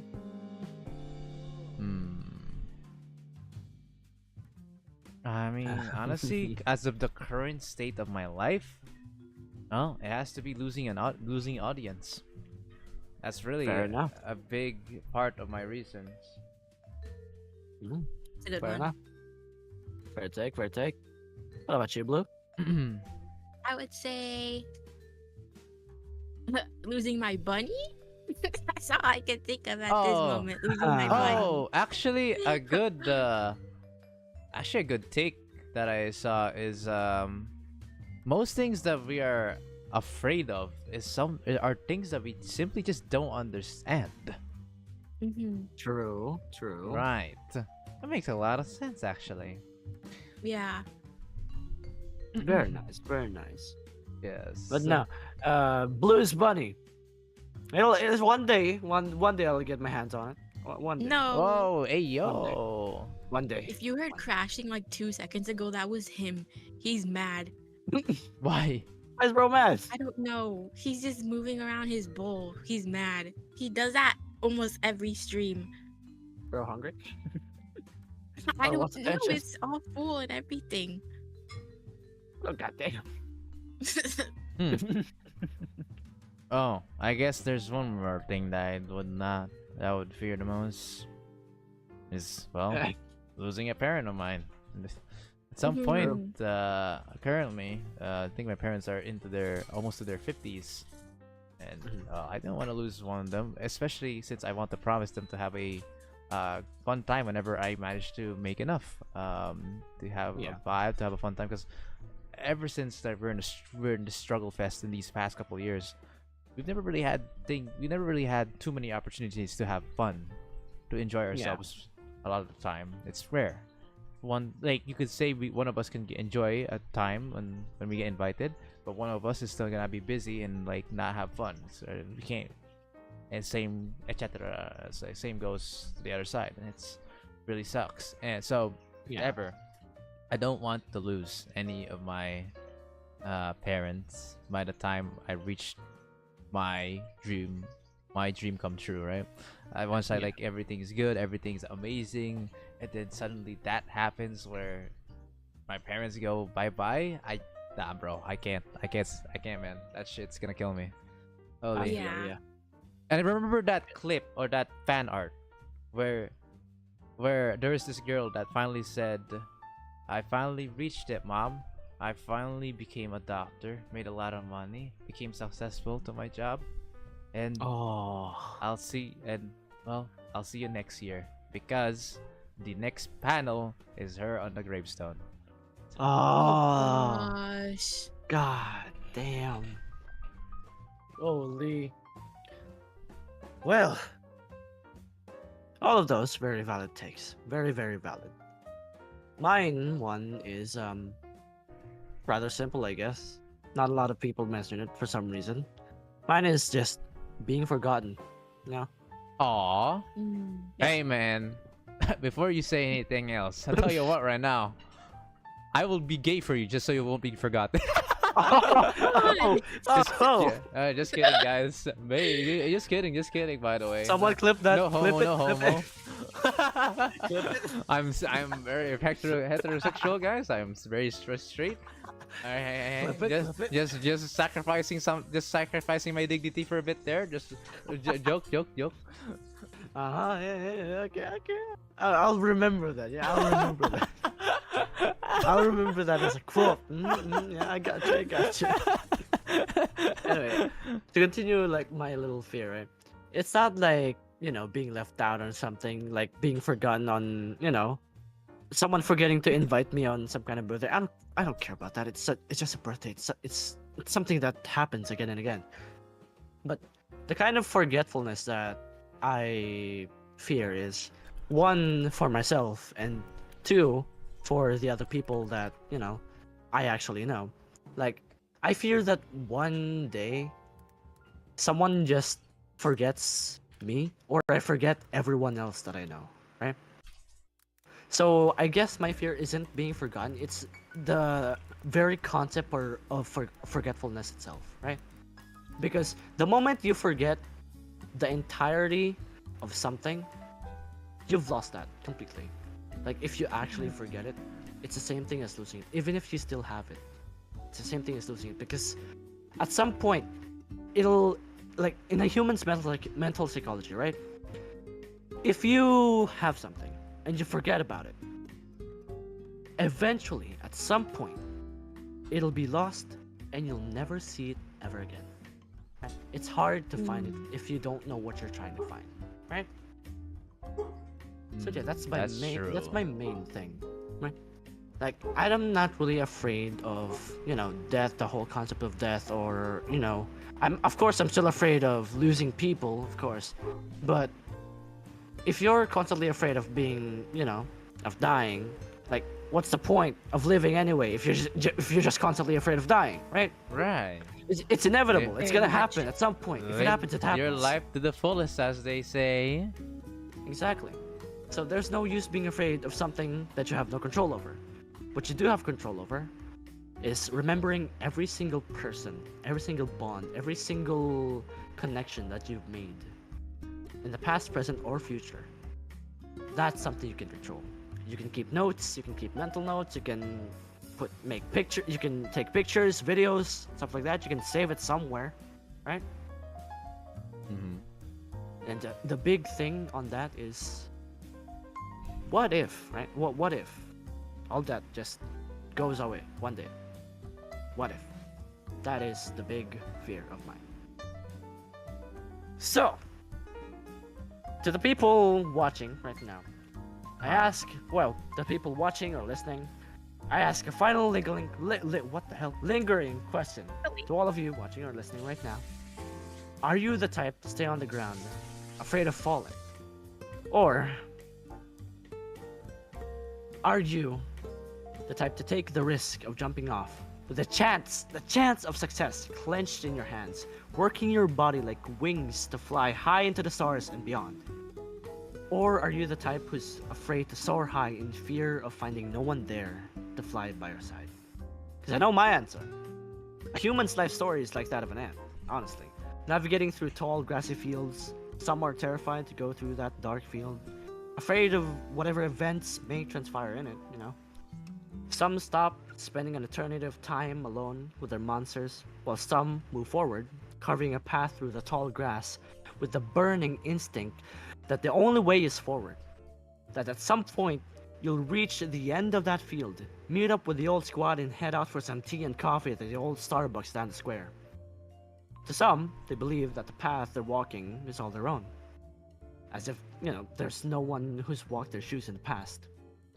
Until they enter the sweet and cold embrace of death, floating above the field, realizing the path was monstrously minuscule in size. If there's only one path through that field, the same one that all lives, human or animal, have trudged through in the past and will ever after, just bumbling on blindly on the microscopic hyphen bridging the gap between the beginning and the end. When abolished to that sweet simplicity, fear cannot exist, and therefore, nothing can hold you back from your first, second, third, or nth step toward a place that you thought was once unreachable, but once in fact right in the palm of your hands all along. So for my final words, to the people watching right now, or to people listening, fear is a chain. It can be broken, conquered, discarded, but never forgotten. When all is said and done, everything else is child's play. And now, as the curtain falls and the tea runs dry, and the night grows old once again, I must thank our dear guests for taking the time out of their lives to join us on this episode of Tea Time. Thank you, Dino and Blushy, for joining us, and thank you, dear listeners and watchers, for your watching and coming in for us this evening, even though it's rather late for everyone else, or it's a bit too early for some. Yeah. I bid you all a good night, and may we convene again in the near future. I am Nico Makino. Don't forget to check out our guest channels, Dino and Blue, and the missing person who is Kurabuns. The links to their channels are in the description. Once again, thank you for watching, and Squad Leader signing off. Bye, people! Same here on Bye-bye. our ends here. All right. Bye. Peace out, everyone. Bye-bye! Peace, Bye-bye. peace.